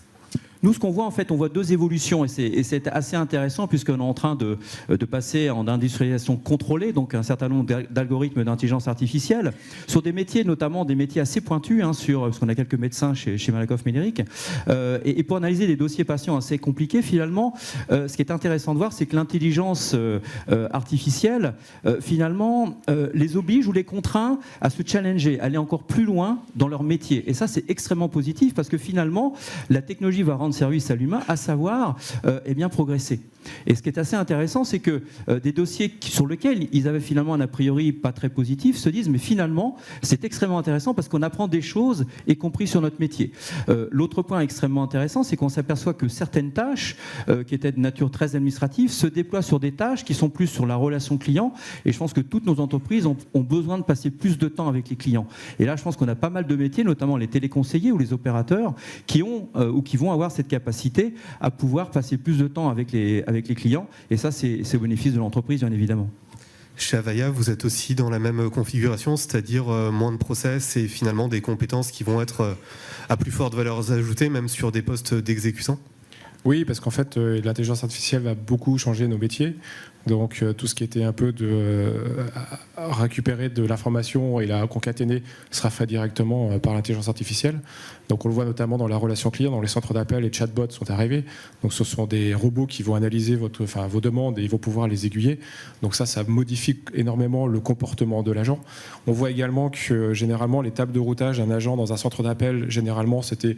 Allez, on regarde s'il parle anglais, il va pas reprendre les clients anglophones. S'il parle français, plutôt les clients francophones. Aujourd'hui, on est plutôt dans un contextualiser en fait l'appel, de regarder exactement quel est le client, est-ce qu'on a déjà eu une interaction avec lui, avec qui il a été discuté, quel est son état d'esprit, qu'est-ce qu'il a fait au jour, enfin qu'est-ce qu'il a fait quand il est arrivé sur le centre d'appel, est-ce qu'il est passé par le site internet, qu'est-ce qu'il a été vérifié. Donc on s'aperçoit qu'on est plus sur des compétences à valeur ajoutée plutôt que des compétences basiques où en fait on prend juste une petite compétence de l'agent et cette compétence de l'agent va servir à apporter de la valeur ajoutée au client final. On est vraiment dans une multiplicité de ces compétences, et c'est justement nos solutions qui vont permettre également de mettre en relation la bonne compétence avec le bon client. Pierre Joly. Oui, juste un mot effectivement pour compléter cette tendance qui est effectivement à la rationalisation des tâches, à plus de valeur ajoutée dans les missions. Si je prends l'exemple des grandes tendances sur la fonction RH actuellement dans les entreprises globales, c'est exactement ce qui est en train de se passer, hein. C'est-à-dire que il y a des grandes tendances autour de et on l'a fait chez Dell EMC, sur la digitalisation des services RH. Aujourd'hui, pour la fonction RH, il y a énormément d'expertise, hein, sur les bénéfices, sur le recrutement, sur la formation, Et une seule personne ne peut pas avoir l'ensemble de ces compétences dans l'environnement d'aujourd'hui qui est changeant. Et on s'aperçoit aussi qu'il y a énormément de questions des leaders, des managers, des employés qui sont finalement ce que nous on appelle des questions de niveau 1 et qui peuvent être traitées par des personnes plus adeptes. Donc un exemple donc, de digitalisation, c'est qu'aujourd'hui, chez DLMC, quand vous avez une question RH, vous avez un seul point de contact qui est sur une plateforme. Et ces questions vont être en fait, alors vous pouvez rentrer soit via chat à tout moment, n'importe où, avec un interlocuteur, mais vous allez aussi pouvoir trouver l'information que vous cherchez. Donc on a des moteurs de recherche assez sophistiqués qui permettent d'anticiper même la question et on essaie de trier l'information. Donc l'information qui peut être traitée de manière industrielle, on va dire, va être traitée en premier niveau. Donc, et ensuite, on va, si la question est complexe, elle va être transférée à un collaborateur spécialiste du sujet. Mais entre-temps, on a traité si vous voulez, les questions par le bon processus. Et surtout, on génère énormément de data. C'est-à-dire que toutes ces questions, finalement, ça génère des datas et on est capable d'anticiper. Je ne sais pas si tout d'un coup on s'aperçoit qu'il y a un volume de questions autour du paiement des bonus ce mois-ci. C'est qu'il y a peut-être un souci dans la communication qui a été faite et donc on peut anticiper et agir et corriger la communication. Donc on est déjà dans ce processus.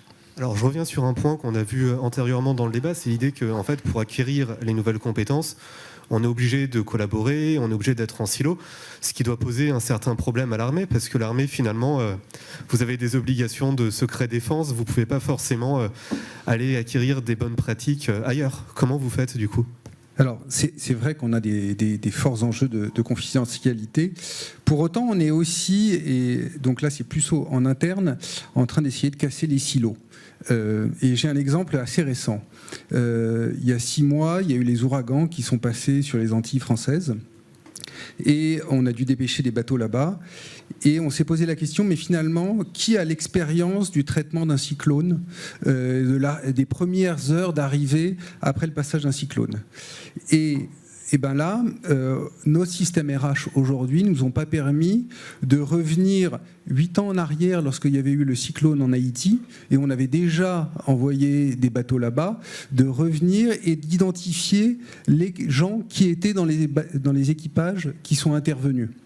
Vous voyez, on est vraiment à la croisée entre le monde opérationnel, le monde RH, pour cette gestion des micro-compétences ou des micro-expériences individuelles. Je pense que ça, c'est un bel exemple de désilotage pour augmenter la performance. Antoine Amiel, est-ce que vous auriez justement des bonnes pratiques en termes de, on va dire, veille ou travail d'activité pour justement anticiper ces nouvelles compétences ? Il y en a beaucoup et en fait justement je vais en citer quelques-unes. En fait pour développer une vraie culture de l'auto-formation et de la formation continue dans l'organisation, déjà c'est plus un sujet de responsable formation ou de direction ou RH, mais c'est un sujet très transversal et très organisationnel et en fait c'est plus un sujet managérial. Concrètement, si on prend un exemple concret, on travaille par exemple pour une entité ou pour une entreprise qui a différentes filières, différents métiers et qui va vouloir travailler en mode projet beaucoup plus agile et donc qui va devoir développer une culture du retour d'expérience pour partager, donc déjà pour désiloter, pour que les différentes filières métiers comprennent le métier des autres, quels sont leurs prérequis, comment elles s'intègrent les unes aux autres. Et ben ça, il va falloir écrire des retours d'expérience, il va falloir faire des vidéos pédagogiques ou des interviews et les diffuser, organiser des meet-up ou des sessions de partage d'expérience courtes qui sont pas trop lourdes. Et donc je parlais tout à l'heure de statut un petit peu de formateur occasionnel ou d'évangéliste, mais il y a accorder du temps à ces personnes-là et les valoriser le fait qu'elles prennent le temps de le faire. Donc ça, c'est quelque chose qui fonctionne bien. Ce qu'on voit aussi beaucoup arriver aujourd'hui, c'est finalement des plateformes qui sont des plateformes non pas de diffusion de contenu et de formation, mais des plateformes de co-construction du contenu et d'échange. Donc ce sera des plateformes qui sont internes à l'entreprise ou bien des plateformes qui peuvent être globales. pourquoi pas externes, qui peuvent être internes, externes, tout dépend des enjeux de confidentialité, tout dépend de la politique de l'entreprise, mais pourquoi pas externes aussi, hein. Ce qu'on voit par exemple, c'est des cours en ligne qu'on a pu produire où on interviewe comme ça différentes personnes qui font des retours d'expérience et transmettent des connaissances, des activités pédagogiques à faire en projet, donc des vrais projets, et les gens choisissent les projets, cochent, voilà, je veux travailler sur tel sujet, se mettent en équipe parfois dans plusieurs pays, et vous avez un Australien, un Luxembourgeois et un Français qui vont travailler sur la refonte de tel process avec l'intelligence artificielle et qui postent une vidéo ou une recommandation sur la plateforme et qui va alimenter la réflexion de tout le monde. Donc ça permet de travailler à la fois le travail collaboratif, ça permet de travailler l'interculturel, ça permet de travailler l'échange, ça désilote, et on travaille évidemment la compétence, en l'occurrence intelligence artificielle, puisque c'était sur ça qu'on travaillait. Et ça permet surtout de donner des clés, des nouvelles compétences à la fois aux gros groupes. Exactement. Et aussi aux petits groupes qui, eux, n'ont pas les moyens d'avoir des plateformes ad hoc ou des d'acheter du contenu avec des licences et des plateformes LMS qui coûtent extrêmement cher et qui ont une valeur ajoutée aujourd'hui assez faible. Et du coup, un dernier point là-dessus, c'est aussi de se dire que comme les compétences et les technologies évoluent extrêmement vite, il y a un enjeu d'obsolescence du contenu de la formation et d'obsolescence du savoir. Et donc, finalement, se dire qu'on va produire des contenus, que ce soit en présentiel, en digital, peu importe le format. Hein. Là, je m'affranchis vraiment des modalités pédagogiques, mais vraiment de produire des contenus et des parcours de formation qui vont ne pas nécessiter trop de temps de conception, qui vont pouvoir être jetables et qui vont pouvoir être optimisés, raffinés et itérés au fil du temps. Ça devient quelque chose d'essentiel parce que aujourd'hui, la formation, ça fonctionne aussi un peu en cycle en V. Une direction métier remonte un besoin, on analyse le besoin, on fait un cahier des charges, on sélectionne le partenaire, on met en production et il se passe 6 à 9 mois. Et en général, ce qui se passe, c'est que les directions métiers appellent leurs propres partenaires en direct pour aller plus vite. Parce qu'aujourd'hui, on a plus de contenu, plus d'informations. Et donc, il y a aussi cette agilité à gagner dans l'accompagnement des compétences, le faire en continu, avec des outils collaboratifs et sociaux, avec des contenus simples. Et puis, finalement, utiliser un peu le 70-20-10, c'est-à-dire utiliser l'informel, utiliser l'apprentissage sur le travail, par les projets. Vous disiez tout à l'heure qu'on apprend en expérimentant. L'exemple de l'agile, c'est pas en mettant les gens 2 jours dans une salle qu'on les formera à l'agile. Ils vont comprendre les concepts, mais par contre, il faut qu'ils fassent un projet agile et qu'à la fin, on institutionnalise un rituel de retour d'expérience qui serve à tout le monde et qui contribue petit à petit à alimenter toute l'organisation sur sa propre vision de l'agile. Donc ça, c'est sur l'exemple de l'agile, mais on peut le faire pour d'autres compétences. Voilà. Et puis un dernier point aussi, auquel moi je crois beaucoup, et on croit beaucoup chez Learn Assembly, c'est la contextualisation. Aujourd'hui, on a la chance d'avoir une offre de contenu sur étagère en formation absolument incroyable, que ce soit des organismes de formation, des certificats, des bootcamps, des vidéos sur YouTube, des MOOC, voilà, peu importe. Il y a presque un métier de veille en formation à créer pour sourcer et qualifier tout le contenu qui est disponible aujourd'hui. Et donc finalement, l'enjeu, c'est de se dire, bon, on va trouver ce qui est pertinent sur étagère, qui fonctionne bien. Par contre, on va contextualiser avec ce que ça veut dire pour nous et ce que ça va impliquer pour les collaborateurs. Aujourd'hui, quand on demande aux gens ce qu'ils pensent des formations, souvent ils disent ça, ils disent c'est pas contextualisé, et moi, à mon niveau métier, à mon échelle, dans ma BU, comment ça me concerne concrètement, quoi ça me touche concrètement. Développer la créativité, génial. Concrètement, moi qui suis responsable d'atelier ou chef de projet marketing ou acheteur SI, qu'est-ce que ça veut dire pour moi développer la créativité? Et ça, il faut le contextualiser dans des parcours un peu mixtes qui vont utiliser des choses qu'on trouve gratuitement ou payantes ailleurs et qu'on réutilise, et du contenu vraiment spécifique, propre à l'enjeu et qui va apporter beaucoup plus de valeur.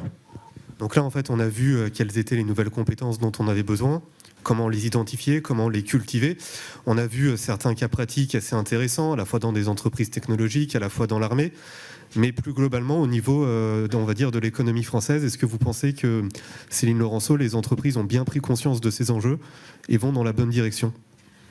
Moi, peut-être pour conclure, j'aurais envie de dire, tout ça, c'est pas de la science-fiction. Les projections qu'on a, c'est 2020, c'est dans 2 ans.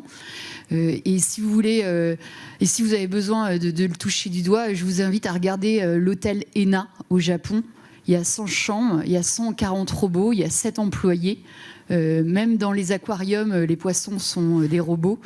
Tous les films en fait qu'on a vus de Spielberg, et comme dit Spielberg, en fait, si vous vous rappelez Minority Report, aujourd'hui la police de Vancouver utilise les données pour anticiper les crimes. Il y avait le film Heure où en fait je tombais amoureux d'un assistant personnel.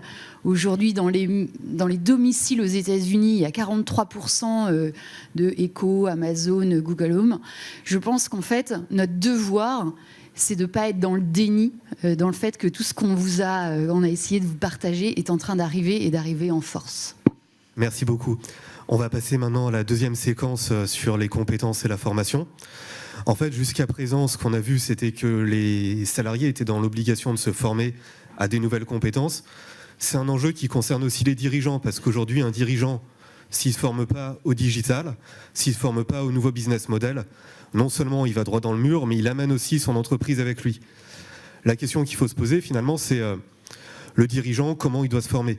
Est-ce qu'il a vocation à devenir, on va dire, un expert technique et technologique ? Ou bien il peut se contenter uniquement d'un travail, on va dire, d'acculturation pour anticiper les disruptions futures ? C'est un sujet assez important qu'on va aborder maintenant pour terminer la matinée. Pour cela, j'appelle sur scène les intervenants suivants.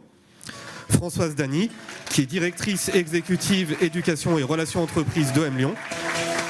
Florence Laforgue, qui dirige les activités de conseil stratégique finance d'Accenture. Éric Gourrier de VMware et Frédéric Bedin, qui est cofondateur et président du directoire de Hopscotch Group. Et merci aussi à tous les intervenants de la session précédente pour la qualité de leur intervention.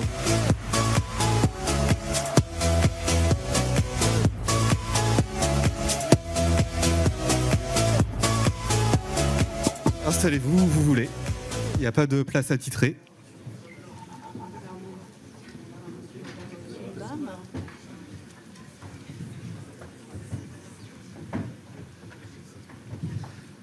Alors quand on parle de formation des dirigeants, on va commencer par un cas relativement pratique et concret avec Frédéric Bedin d'Hopscotch Group. Vous dirigez une entreprise de plus de 500 salariés qui est spécialisée dans la relation publique, donc tout ce qui est communication, relations presse, événementiel. C'est un secteur qui a été totalement bouleversé ces dernières années par le digital. Comment vous, en tant que dirigeant, vous vous êtes préparé à ça ? Alors, pour vous raconter l'histoire, effectivement, tout le monde n'est peut-être pas spécialiste du métier des relations publiques ici, mais on voit tous à peu près ce que c'était. Ça consistait à parler avec des gens importants qui étaient souvent des journalistes ou des investisseurs pour le compte de nos clients. Donc on leur téléphonait, on les réunissait dans des salles, on leur parlait dans des conférences, on leur donnait des dossiers et puis on essayait de faire en sorte de leur passer l'information. Et puis Internet est arrivé. Et Internet est arrivé, ça veut dire que avant que l'information soit transmise, on commence déjà sur les réseaux sociaux à la commenter. Après, il y a le moment fort, à la limite, ce qui peut être un événement comme celui d'aujourd'hui, où l'information est physiquement partagée et le contenu est vraiment créé. Et puis après, pour le reste de la vie, tout ce qui a été créé comme information existe sur Internet et sur les réseaux sociaux. Et c'est indélébile pour toujours. Alors tant mieux, sauf que on ne peut plus travailler comme avant. À passer l'information à quelques journalistes choisis, par exemple, ou au contraire à convoquer une grande assemblée et se dire ils vont tous venir parce que sinon ils n'auront pas l'information. Si, ils peuvent la trouver, même avant même qu'on les donnait, commentée par d'autres. Ça change tout. Chez Hopscotch, on a effectivement 500 à travailler en France sur ce sujet et 300 dans le reste du monde, ce qui fait de nous en France la plus grande agence de relations publiques. Et en fait, ces 500 personnes ont des métiers qui sont très différents les uns des autres. Il y en a qui parlent à des journalistes, d'autres à des investisseurs, d'autres à des médecins, d'autres à des influenceurs digitaux, d'autres qui font de la veille, d'autres qui gèrent de la e-réputation, plutôt corporate, plutôt marketing, plutôt entertainment, etc., etc., etc. Et ces gens-là travaillaient dans leurs petites équipes de 10-15 personnes, très très bien, et sans aucun souci. Jusqu'au jour où, là encore, Internet a fait que tout le monde se mêle de tout. En interne, mais aussi nos clients. Et nos clients veulent savoir ce qui se passe dans le truc d'à côté et veulent avoir accès à l'autre compétence. Alors, fort de ça, on s'est dit que si jamais on ne bougeait pas, nous, quelqu'un allait réinventer notre métier, nous disrupter, pour pas dire nous uberiser, et qu'il fallait qu'on fasse quelque chose. Alors vous, en tant que dirigeant, quelle impulsion finalement vous avez donnée? Alors, on a commencé par faire le tour du monde pour voir tout ce qui existait comme formation, par essayer de trouver les livres qui décrivaient le futur de nos métiers. On a vu que ça n'existait pas. Donc, ça existait. Vous avez carrément fait des learning expéditions. On a fait des learning expéditions en Amérique, en Angleterre, en Chine. On a vu que ça n'existait pas, que c'était au même stade de développement que tout. Donc, on s'est dit, ce contenu, on va essayer de le formaliser et puis on va essayer de se former les uns les autres. Là, on s'est aperçu que la formation, c'était un métier. Se former les uns les autres juste entre nous, ça marchait pas. Donc on a fait appel au groupe Abiloise et on leur a dit on vous aide à inventer un contenu qui permet d'expliquer le futur de la communication et la transformation digitale de la communication. On va servir de cobaye, on se forme nous.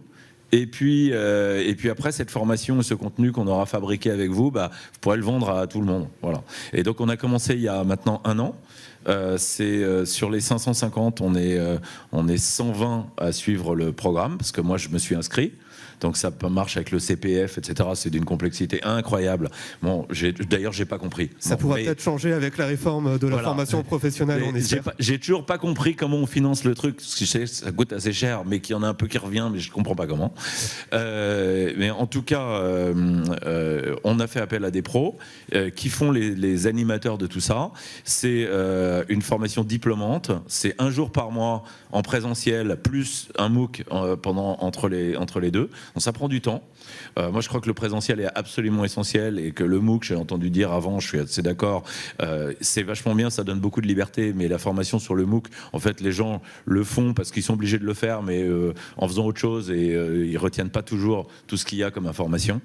Donc c'est un peu plus le contrôle continu besogneux, le MOOC, et en revanche, l'échange en présentiel est absolument formidable. On apprend plein de choses, on s'apprend les uns les autres, on apprend à notre formateur. Le formateur prend des notes sur ce qu'on dit et à la fin tout le monde monte en compétences.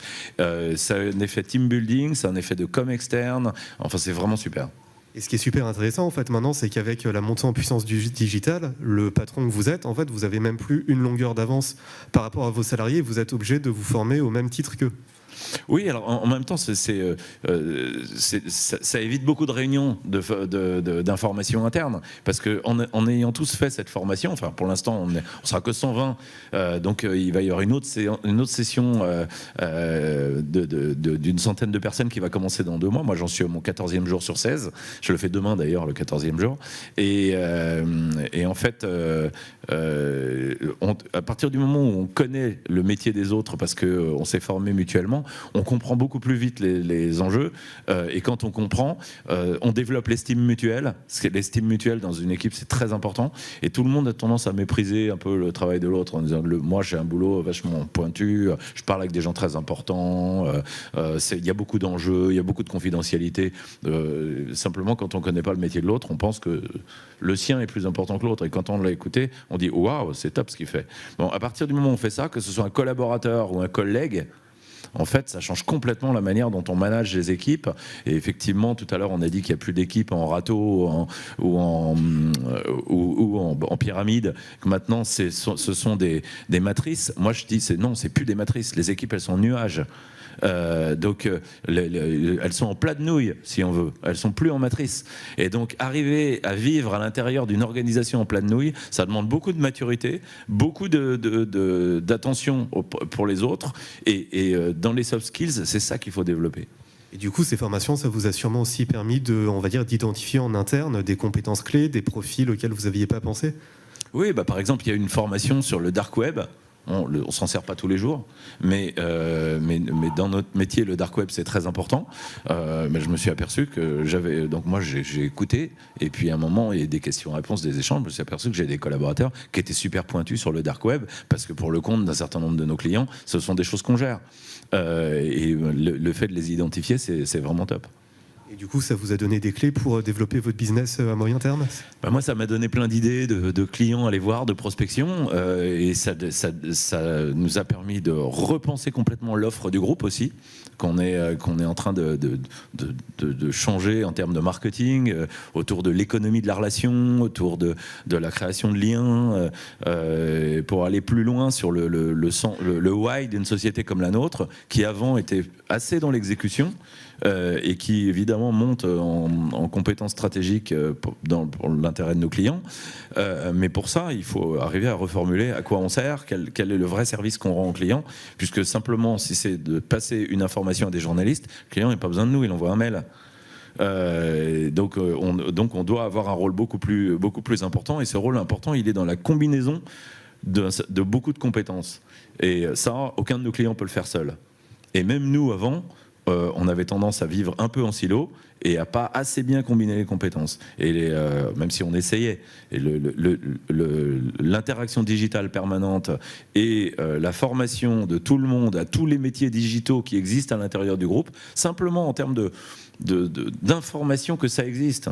Par exemple, là, ce qu'on est en train de vivre, cet événement, il est depuis quelques semaines, il est partagé par des community managers qui disent qu'ils vont venir, qui parlent des contenus, qui font certainement que ça vous a donné envie de venir.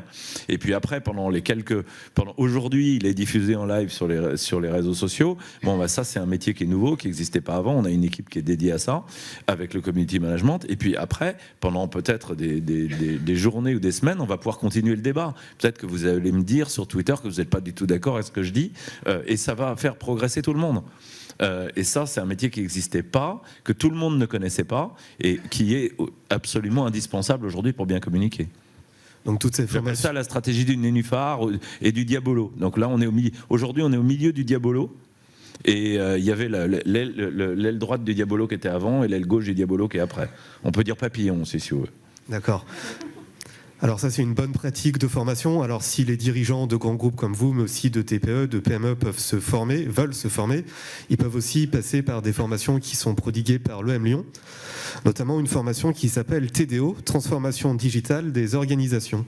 Est-ce que vous pourriez nous en dire un peu plus ? D'accord. Alors la première chose que je voulais vous dire, c'est que pour nous, un des éléments importants, c'est de réussir à travers nos formations à faire en sorte que la typologie, par exemple, qui a été mise en évidence par BPI, qui identifie 10% de conquérants, qui identifie 52% d'apprentis et 38% de sceptiques par rapport à cette nécessité de se développer dans le numérique. On voudrait faire bouger un peu les proportions, avoir moins de sceptiques et plus de conquérants. Un des éléments pour nous, pour avancer dans cette direction, ça a été de repenser nos formations, et puis ça a été de nous disrupter nous-mêmes et de nous dire finalement ce qu'on est en train de vivre, c'est aussi une révolution des intelligences. Une révolution des intelligences, c'est quoi ? Ça veut dire que pendant très longtemps, on avait tendance à considérer que finalement, l'intelligence qu'on pourrait appeler l'académique, l'intelligence du savoir, maîtriser, savoir qui on est, être expert, etc., c'est une forme d'intelligence, mais qui est de plus en plus mise en danger si on n'a que cette forme d'intelligence-là. Bien sûr, si on reprend ce qui a été dit dans la table ronde précédente, on voit que l'excellence opérationnelle, la maîtrise des nouvelles technologies, savoir coder, comprendre l'Internet des objets, tous ces éléments-là sont des éléments cruciaux. Et d'ailleurs, même dans des écoles de management, on fait aujourd'hui des cours de coding. Et quand on a notamment des formations type transformation digitale des organisations, même de manière très brève, on va faire passer les participants dans nos Maker Lab. On va leur faire construire des objets, par exemple une main articulée. Ils vont se rendre compte comment en quelques heures on peut construire une imprimante 3D. Donc il y a toute cette nécessité de s'approprier les nouvelles technologies. Mais un des éléments qui pour nous est vraiment très très important, c'est qu'à côté de cette forme d'intelligence relativement traditionnelle, on puisse développer d'autres formes d'intelligence. Et pourquoi ? Parce que ce qu'on sait, c'est qu'on est dans un monde qui bouge en permanence et que les stocks de savoir, les stocks d'intelligence sont importants, mais ils se pérennent périment très très vite et il faut passer sur des flux.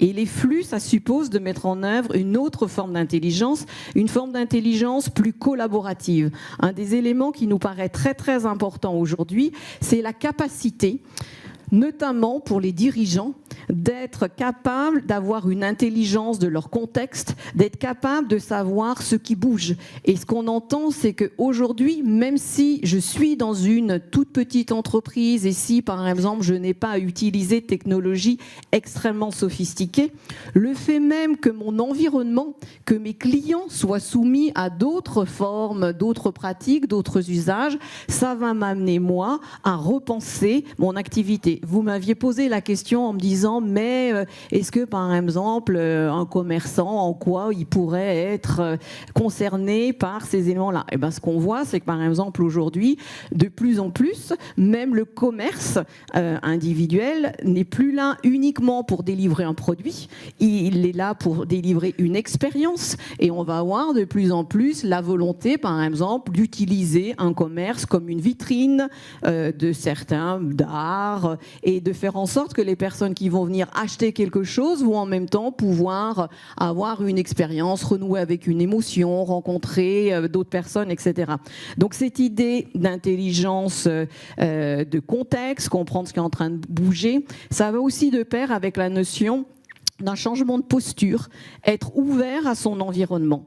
Et un élément qui me paraît important, c'est de se dire que ça, c'est pas uniquement pour les grandes entreprises. Tout le monde peut y avoir accès.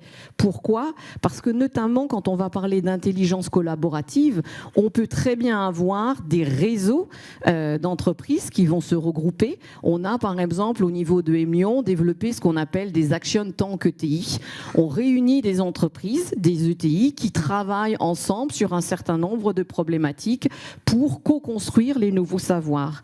Ce qu'on va faire dans nos formations, quand on parle de transformation digitale des organisations, on va aussi beaucoup amener donc les dirigeants à travailler sur leur posture, une posture d'ouverture, une posture de changer aussi leur relation au monde en disant qu'on peut être à la fois compétiteur et partenaire, qu'il y a plein de ressources à aller chercher. Tout à l'heure, dans la table ronde précédente, on parlait de l'importance du faire. C'est vrai que par exemple, dans toutes les écoles, aujourd'hui, on part sur ce qu'on appelle des life cases. On fait travailler nos participants sur des vrais cas.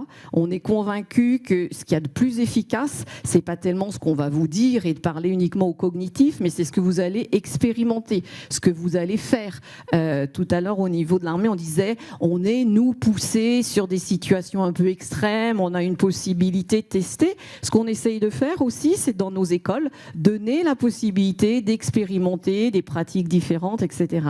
Et donc ça, je le mets en avant parce qu'il y a plein de possibilités pour des dirigeants de se nourrir aussi en allant voir, par exemple, ce qui se passe dans des écoles pour bénéficier de ce qu'on appelle de reverse mentoring, faire travailler des jeunes sur de nouvelles problématiques, etc. Et un autre élément qui me paraît important, quand on est sur ces éléments-là de nouvelles intelligences, c'est aussi de travailler sur tout ce qui va être intelligence relationnelle, intelligence émotionnelle. On sait qu'aujourd'hui, quand on est dans une entreprise, ce qui va faire le succès, c'est bien sûr notre capacité à utiliser une nouvelle technologie, mais c'est aussi beaucoup cette capacité à embarquer son écosystème, embarquer ses clients, embarquer ses salariés. Et par rapport à ça, il y a aussi cette question de plus en plus cruciale qui est la question de l'émotion. Donc pour revenir sur la question que vous me posiez, qu'est-ce qu'on va mettre nous dans nos formations ? On va mettre des formations autour de comprendre ce qui est en train de changer dans l'environnement. On va mettre des éléments sur comment est-ce qu'on travaille avec son écosystème pour ne pas se sentir seul. On va mettre des éléments autour du management stratégique de l'innovation. Et ce qu'on sait qu'aujourd'hui, une des grosses difficultés pour les dirigeants, c'est qu'il faut qu'on innove. Mais c'est très difficile de savoir, est-ce que quand on prend un pari pour lancer quelque chose, on va dans la bonne direction ou pas. Donc là, on va travailler sur tout ce qui est le pilotage de l'innovation, la mise en place d'indicateurs pour savoir, je continue, je m'arrête, il est temps de changer mon fusil d'épaule, etc. Et puis, on va travailler beaucoup sur ce qu'on appelait donc tous ces dimensions collaboratives, intelligence collective, etc. Et le faire avec une partie qui est des cours, des apports, que ce soit des apports en distanciel, des apports en présentiel. On met toujours du présentiel parce que je crois qu'aujourd'hui, ce qui va donner l'envie et puis l'impulsion, c'est bien sûr, encore une fois, le savoir, mais c'est aussi tout ce qui est le réseau, tout ce qui est la relation qui va être là. Et donc, c'est des éléments importants. On termine dans nos formations par des éléments de networking, des social events, etc. C'est assez rigolo parce que dans ce que vous dites, vraiment les compétences qui sont essentielles pour les dirigeants aujourd'hui, on a l'impression que c'est pratiquement les mêmes que celles qui sont nécessaires pour les salariés en fait. C'est-à-dire management émotionnel, intelligence collective. Oui, alors avec un point quand même pour les dirigeants, c'est qu'ils ont aussi à réinventer leur rôle, où souvent on attendait du dirigeant que ce soit celui qui sache, il doit donner des réponses, il faut qu'il réussisse à convaincre ses boards, ses salariés, etc.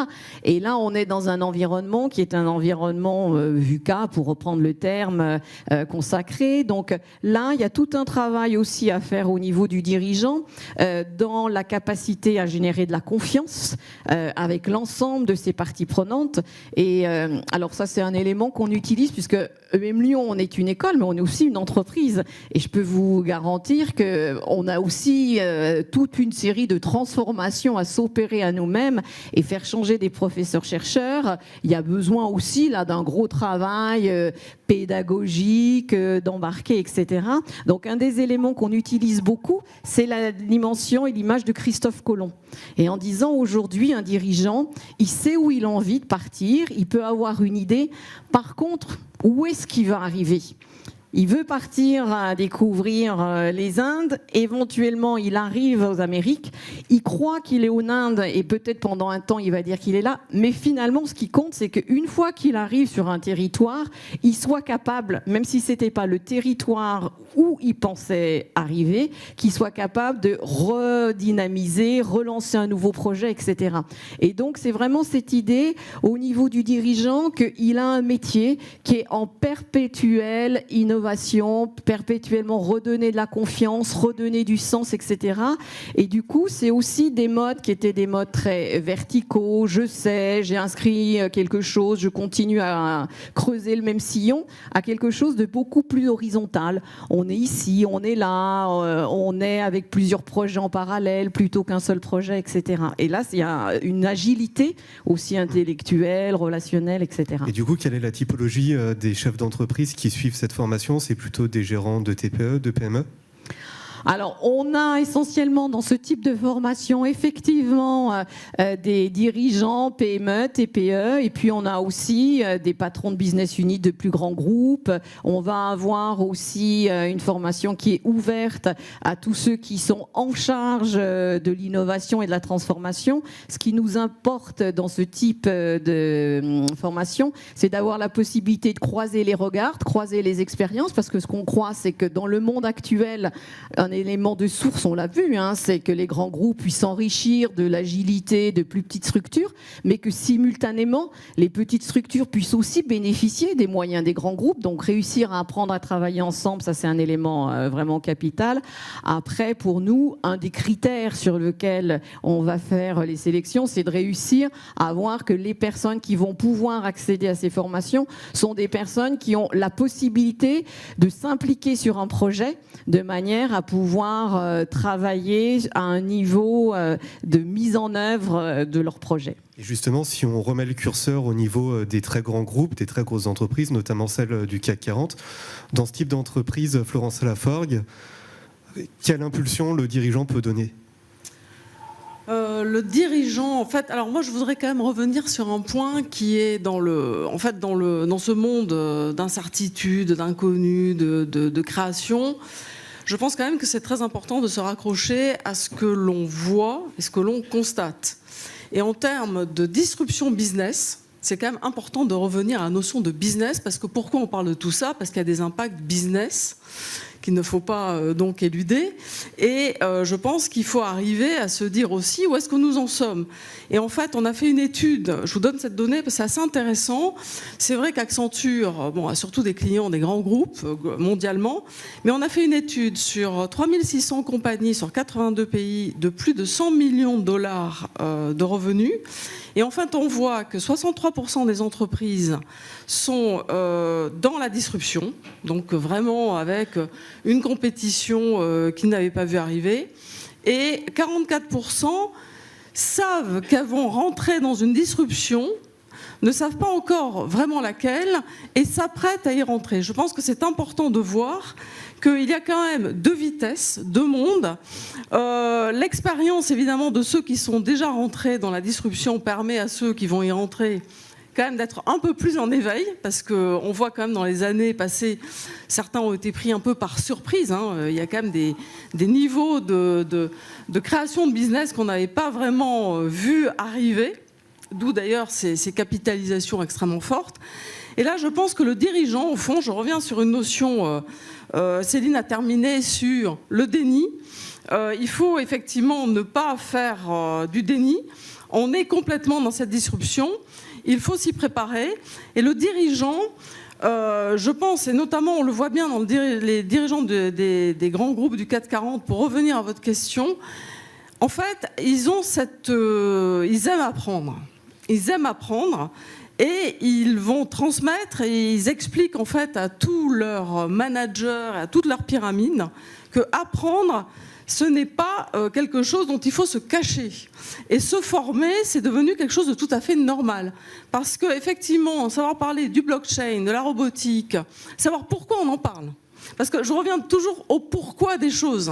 C'est pas parce qu'il y a du blockchain qu'il faut absolument que tout le monde sache parler du blockchain. Il faut savoir juste à quoi ça sert et comment on peut capitaliser. Et je pense que si les dirigeants sont dans cet esprit pédagogique, d'acculturation technologique, de donner les moyens à l'entreprise, d'avoir l'incarnation de tous ces sujets, de pourquoi l'entreprise a besoin de se former dans son intégralité, et que ce n'est pas une espèce d'effet de mode, de dire oui, ça va faire bien d'avoir notre Digital Factory, ou notre blog, ou de communiquer comme ça. Non. C'est parce qu'il y a ces disruptions business que toutes ces composantes doivent gérer de la cohérence d'apprentissage et que ça concerne tout le monde. Et nous, notre patron monde d'Accenture, Pierre Nanterme, ainsi que Christian Dibourel, ils nous disent tous les jours, nous en tant que consultants, si vous n'apprenez pas, ou vous ne continuez pas à apprendre, vous allez juste rester sur le bord de la route. Et je pense que c'est tout à fait ça que les dirigeants, à l'heure actuelle, impulsent, nous, ce que l'on voit, parce qu'en fait, c'est juste une obligation dans leur action pédagogique et de restaurer aussi ou d'installer en fait un niveau de confiance, parce qu'au fond, tout ça apporte un champ d'opportunités qui est absolument incroyable. Voilà. Après, le dirigeant du grand groupe, il va avoir accès à des notes de conjoncture, il va avoir un Chief Digital Officer qui va lui expliquer les principaux enjeux.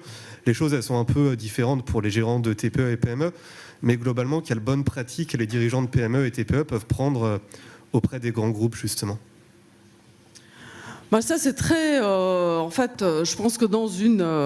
encore une fois, moi, vous allez dire que j'ai une idée fixe, mais je pense qu'il faut que le dirigeant il comprenne le sens de son histoire business pour pouvoir en déduire. Je crois qu'on a un équipement sur le marché qui est absolument colossal en termes de formation, de guest speaker, de gourou.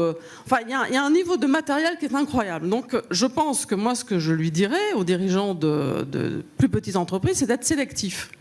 Mais pour être sélectif, il faut quand même un peu qu'il ait partagé ses axes stratégiques et comprendre ce qui va arriver ou ce qu'il veut faire. Parce que s'il n'est pas sélectif, on va rentrer dans une surenchère de plein de choses, mais à la fin qui ne serviront pas forcément tous au même niveau. Et je pense que là, comme il n'y a pas de temps à perdre, il faut arriver à être très focalisé. Et donc je pense qu'il faut arriver à complètement utiliser tous ces partages de plateformes, de savoir-faire qui existent. Parce qu'en fait, là, on peut dire que le marché est quand même très très équipé. Vous, Frédéric Bedin, vous avez eu ce sentiment quand vous vous êtes dit on va se former? Est-ce que vous avez vraiment eu pléthore de choix de formation ou est-ce que vous avez mis du temps à trouver la bonne? Non, comme j'expliquais, nous on n'a pas trouvé, mais bon, c'est technique. Vous l'avez fait sur mesure, mais voilà, c'était difficile, c'était un chemin de croix. On n'a trouvé personne pour nous apprendre mieux notre métier, donc c'est plus de l'assemblage. Et puis on a co-conçu les briques. En fait, avec les formateurs, mais l'intérêt de cette formation, c'est ce qui a été dit, c'est d'ouvrir la curiosité des managers, du top management, mais aussi du middle management sur le reste des compétences, parce que savoir que, enfin, moi je vais jamais aller traiter la irréputation des dirigeants de mes clients personnellement. En revanche, je dois savoir très très vite où je peux trouver cette compétence en interne et comment je vais travailler avec d'autres petites entreprises, start-up, etc., pour pouvoir décupler l'efficacité de ce que je propose à mon client. Donc ça, c'est vraiment de la formation, et je suis d'accord, bon, nous on fait du conseil aussi, donc si le jour où on arrête d'apprendre, on est mort tout de suite, parce qu'il y a quelqu'un qui va être plus fort que vous, et surtout qu'avant on ne savait pas où trouver la compétence, mais maintenant grâce aux réseaux sociaux, très très vite, la personne plus compétente que vous va proposer son offre, et donc moi, ma seule solution, c'est de créer des offres complexes pour le compte de mes clients, qui lui apportent un service beaucoup plus grand qu'une somme d'offres simplistes. Voilà, simpliste, c'est pas pédagogique, d'unités d'offres simples. Voilà. Éric Courrier. Oui, juste là-dessus, effectivement. Alors, moi, je conseille au jour le jour pas mal de dirigeants et de managers sur le sujet de la transformation numérique. Donc, effectivement, je vois comment ils réagissent. Il y a une véritable problématique de cartographie, en fait, des compétences, de savoir vers où je dois aller, pourquoi maintenant ça. Parce que les choses aussi évoluent beaucoup dans le temps. Il y a aussi cette problématique-là, parce qu'on a une vision un petit peu statique. On se dit, il y a plein de choses, mais les choses évoluent vraiment en temps réel. Donc, le dirigeant, il est confronté à cette problématique. Sur quoi je dois me focaliser aujourd'hui, prévoir demain, quelle est cette cartographie des compétences qui vont remonter en interne, parce qu'en plus, contrairement au modèle traditionnel où il était un petit peu en haut de la pyramide, aujourd'hui, les cas d'usage, les nouveautés, lui remontent en fait, sur lesquels il faut investir d'abord, sur lesquels je dois m'appuyer, mettre en avant comme une généralisation pour le reste de l'entreprise. Donc il y a toute cette difficulté-là qui est nouvelle pour le dirigeant, parce que ce n'était pas forcément dans ce sens-là que ça se passait jusque-là. Et moi, je le vois, le dirigeant a une double problématique. Il a la problématique déjà lui-même, comment utiliser, on parlait des réseaux sociaux, tous les outils du numérique qui sont à sa disposition, c'est nouveau pour lui. Moi, je vois qu'ils ne sont pas tous à un niveau de maturité quand même forcément très avancé. Et après, il y a comment projeter au sein de l'entreprise son image du numérique, la sienne, celle qui lui est remontée, et mettre le lien entre tout ça. C'est là, je pense qu'il faut beaucoup de formation. Alors, je crois qu'il faut beaucoup de formation par rapport à ce que vous dites. Je crois qu'il faut aussi que vous osiez challenger les écoles et que les écoles ou les organismes de formation, de manière plus générale, ne sont pas uniquement là pour apporter du contenu. Le contenu, effectivement, il est là. Donc, on a un rôle de curation. On peut vous aider à identifier les contenus les plus adaptés. Mais aujourd'hui, un des points vers lequel la plupart des écoles évoluent, nous, par exemple, on a énormément investi sur tout ce qui est l'intelligence artificielle. C'est justement pour réussir aussi à vous aider à identifier quelles sont les compétences qu'il va falloir développer. Ça, c'est aussi le métier des écoles et de leur responsabilité d'avoir une capacité à anticiper, à identifier dans les formations quelles sont les compétences qui sont demandées, celles qui le sont moins, etc., de manière à pouvoir vous dire aujourd'hui, voilà ce vers quoi il faut que vous alliez. Et ça, c'est ce rôle d'accompagnement et on développe beaucoup, nous, sous ce qu'on appelle, avec l'intelligence artificielle, les assistants intelligents aussi, de manière après à pouvoir regarder par rapport à des profils de compétences, des projets d'entreprise et de dire, voilà, les quelques certificats, les points sur lesquels il faudrait mettre l'accent, parce que c'est peut-être ce qui peut manquer à un moment donné pour franchir ce gap et puis avoir le scale-up que vous recherchez. Attention peut-être quand même à la différence entre les dirigeants de grands groupes qui, eux, vont se faire accompagner mécaniquement par tout un ensemble de projets de transformation digitale. Donc tout ça va être assez structuré, on va dire. Et les dirigeants de plus petites entreprises qui, eux, vont se retrouver face à cette jungle quand même aujourd'hui du sujet du digital au sens large, et qui vont avoir beaucoup plus de mal à choisir quels sont les sujets prioritaires. Et c'est à cela que je pensais quand je parlais tout à l'heure de la difficulté difficulté d'avoir cette cartographie parce qu'ils vont pas pouvoir malheureusement investir sur tous les sujets. Il va falloir que ça soit des sujets qui sont business pour eux en termes de transformation. Et ça, c'est vraiment ce choix-là qui va devoir, pour le dirigeant, l'obliger à évoluer et à ne plus être sur une vision traditionnelle de son entreprise. Et c'est là où je pense aujourd'hui la plus grosse difficulté. C'est comment le numérique va changer la vision de mon métier à moi, qui peut être très spécifique et très, très parcellaire vis-à-vis d'un ensemble d'un écosystème, et comment y arriver. Ça ne sera pas forcément une formation académique traditionnelle, on peut être très loin de ça. Ça va être vraiment des échanges au sein de son écosystème d'entrepreneurs ou de dirigeants, où là, ces cercles-là, que je pense, seront vraiment ceux qui vont pouvoir amener ces nouveaux sujets de transformation. Si je peux soulever un paradoxe lié à la mission du dirigeant à l'ère du partage des savoirs digital, c'est que là, il n'y a que le dirigeant qui peut le faire, c'est que ça oblige à transformer physiquement les entreprises. C'est-à-dire que tout à l'heure, on a parlé d'entreprises complètement virtuelles où le manager, il parle à des gens partout dans le monde, etc. Et ça existe, mais la contrepartie de ça, c'est que l'entreprise elle-même doit devenir un lieu un peu comme une ruche où chacun va promener dans le monde entier et ramène une fois de temps en temps les contenus et les partage avec les autres. Et donc l'organisation physique des entreprises doit être complètement différente. Et je voudrais faire un hommage à l'EM Lyon et vous encourager à visiter le campus de l'EM Lyon qui est en face de la gare de Lyon. Et après, vous viendrez visiter Hopscotch, vous aurez l'impression d'être au même endroit. C'est-à-dire que ce sont c'est complètement décloisonné, il n'y a plus d'amphithéâtre, tout ça, c'est un truc de dans le temps. D'ailleurs, petit message, si quelqu'un du ministère de l'Enseignement supérieur ici interdisait de construire des amphis, parce qu'après il faut les démolir avec des bulldozers, ça coûte très cher. Voilà. Donc surtout, et il paraît qu'ils sont en train de vouloir en construire vers Orsay, etc., pour faire un grand pôle de savoir pour le futur. C'est avec nos impôts, s'il vous plaît, ne le faites pas. Donc en fait, les entreprises aujourd'hui doivent être complètement décloisonnées et doivent être des lieux où tout est organisé pour que on aille chercher des compétences partout en les rassemblant par le numérique, mais on les met ensemble physiquement.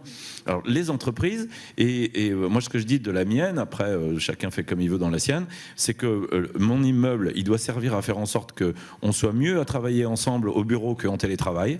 Ça doit être mieux. Donc on ne dit pas que le télétravail est autorisé ou interdit, on dit vous faites comme vous voulez, mais le rôle du dirigeant, c'est de faire que c'est mieux d'y être en vrai. Et que les clients aient envie d'y être aussi. Ça évite d'aller les voir et puis comme ça ils viennent tout seuls. Et puis pour nous, que toutes les parties prenantes, les journalistes, les créatifs, les influenceurs, les startups, tout l'écosystème aient envie de venir aussi.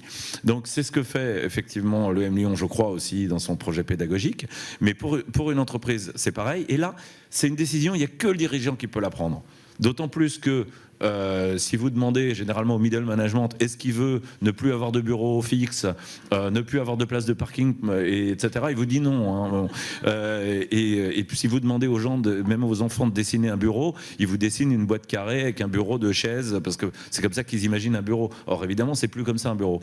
Enfin ça, c'est une boîte où on enfermait les gens avant dans les bureaux pour pas qu'ils s'échappent. Voilà. D'ailleurs, on appelait ça la boîte, hein, c'est pas vide de sens. Mais du coup, globalement, ça signifie aussi, quand on parle de ruche, que vous devez aussi échanger avec vos concurrents. Une ruche, il faut pouvoir en partir et en revenir tout le temps, mais on revient toujours à la même. Et mine de rien, on y construit du miel. Et donc, le truc, c'est que, en allant butiner partout, tous les collaborateurs, qui soient des cadres dirigeants ou des jeunes stagiaires, ils reviennent, ils rapportent des choses, et ensemble, on fabrique le miel qui est le business dont vous parliez tout à l'heure. Voilà. Et justement, les grands groupes, ils ont vraiment pris conscience de cet aspect ruche, on va dire ? Oui, largement. Enfin, nous, en tout cas, dans notre chez Accenture, ça fait très longtemps qu'on est décloisonné, mais le métier s'y prête aussi. Et en fait, on a beaucoup de clients maintenant qui créent des espaces, qui décloisonnent. C'est vraiment... le mouvement est lancé et je crois que c'est... Alors, il y a encore un certain nombre de groupes qui n'y sont pas, mais tout ça nécessite des investissements. Donc je pense qu'il y a un juste équilibre aussi. Mais quand même, tout le monde a... Vous voyez dans tous les accueils, un point de rassemblement. Enfin, je pense qu'il y a quand même des marques qui font que tout le monde a compris que c'était le sens de l'histoire. Alors après, je vous avouerai que les open space complets, nous qui le vivons, ça a aussi quelques quelques limites, mais comme je suis assez d'accord, j'aime beaucoup ce que vous dites en disant il faut arriver à le rendre mieux que le télétravail. Et ça, c'est très vrai. Et je pense qu'on a encore un peu de travail là-dessus. Oui, allez, je vais venir. Et justement, quand on va plutôt dans les petites entreprises où effectivement on n'a pas forcément d'open space, de grands espaces, comment le dirigeant il peut justement impulser, il peut pousser à collaborer? Alors, faire émerger des idées effectivement, là, on parle des entreprises qui ont la capacité à renouveler leurs locaux rapidement et à s'adapter à ce nouveau modèle. C'est pas forcément le cas partout, mais ça n'empêche pas, effectivement, même sur des lieux de rencontres informels, même si les structures physiques ne sont pas forcément adaptées, à créer cette capacité, effectivement, à infuser. Alors, effectivement, le modèle des abeilles, c'est intéressant, cette capacité à chacun à les butiner et récupérer, effectivement, des informations. Mais là, le dirigeant a tout son rôle. C'est-à-dire, c'est à lui, il suffit d'avoir une petite cafétéria, à créer des petites réunions informelles, à être capable de faire monter des nouveaux sujets. Je prends des exemples très simples, faire des petits déjeuners toutes les semaines sur un nouveau sujet digital qui touche pas forcément l'entreprise, mais qui permet de faire de l'awareness et de la compréhension, après de faire du lien effectivement avec le business model de l'entreprise. Ces simples façons d'échanger et de casser les silos et d'être capable le dirigeant montre que peu importe la personne dans l'entreprise, elle est capable de monter sur l'estrade ou être à la cafétéria et présenter un nouveau sujet. C'est vraiment ces nouveaux modèles qui sont importants parce que c'est comme ça que les nouvelles capacités pour l'entreprise vont émerger et le dirigeant va se valoriser en plus à faire ça parce qu'il aura montré que le nouveau modèle, c'est véritablement tout le monde, par un bout de code, par une nouvelle application qu'il aura trouvée, même ou utilisée, va pouvoir amener une nouvelle valeur à l'entreprise. Et lorsque les dirigeants vont vraiment mettre ça en place, et c'est pas forcément lié aux locaux, les locaux c'est bien, mais c'est vraiment un mindset complet à changer. Et pour moi, le numérique, c'est vraiment ça, c'est d'être capable de faire monter de petites solutions, des choses qui sont agiles, très vite dans l'entreprise et de casser tous ces stylos de structure, d'organisation qui peuvent être physiques ou pas et de changer ça. Si on y arrive, je pense que le numérique aura vraiment fait son travail dans la transformation des entreprises.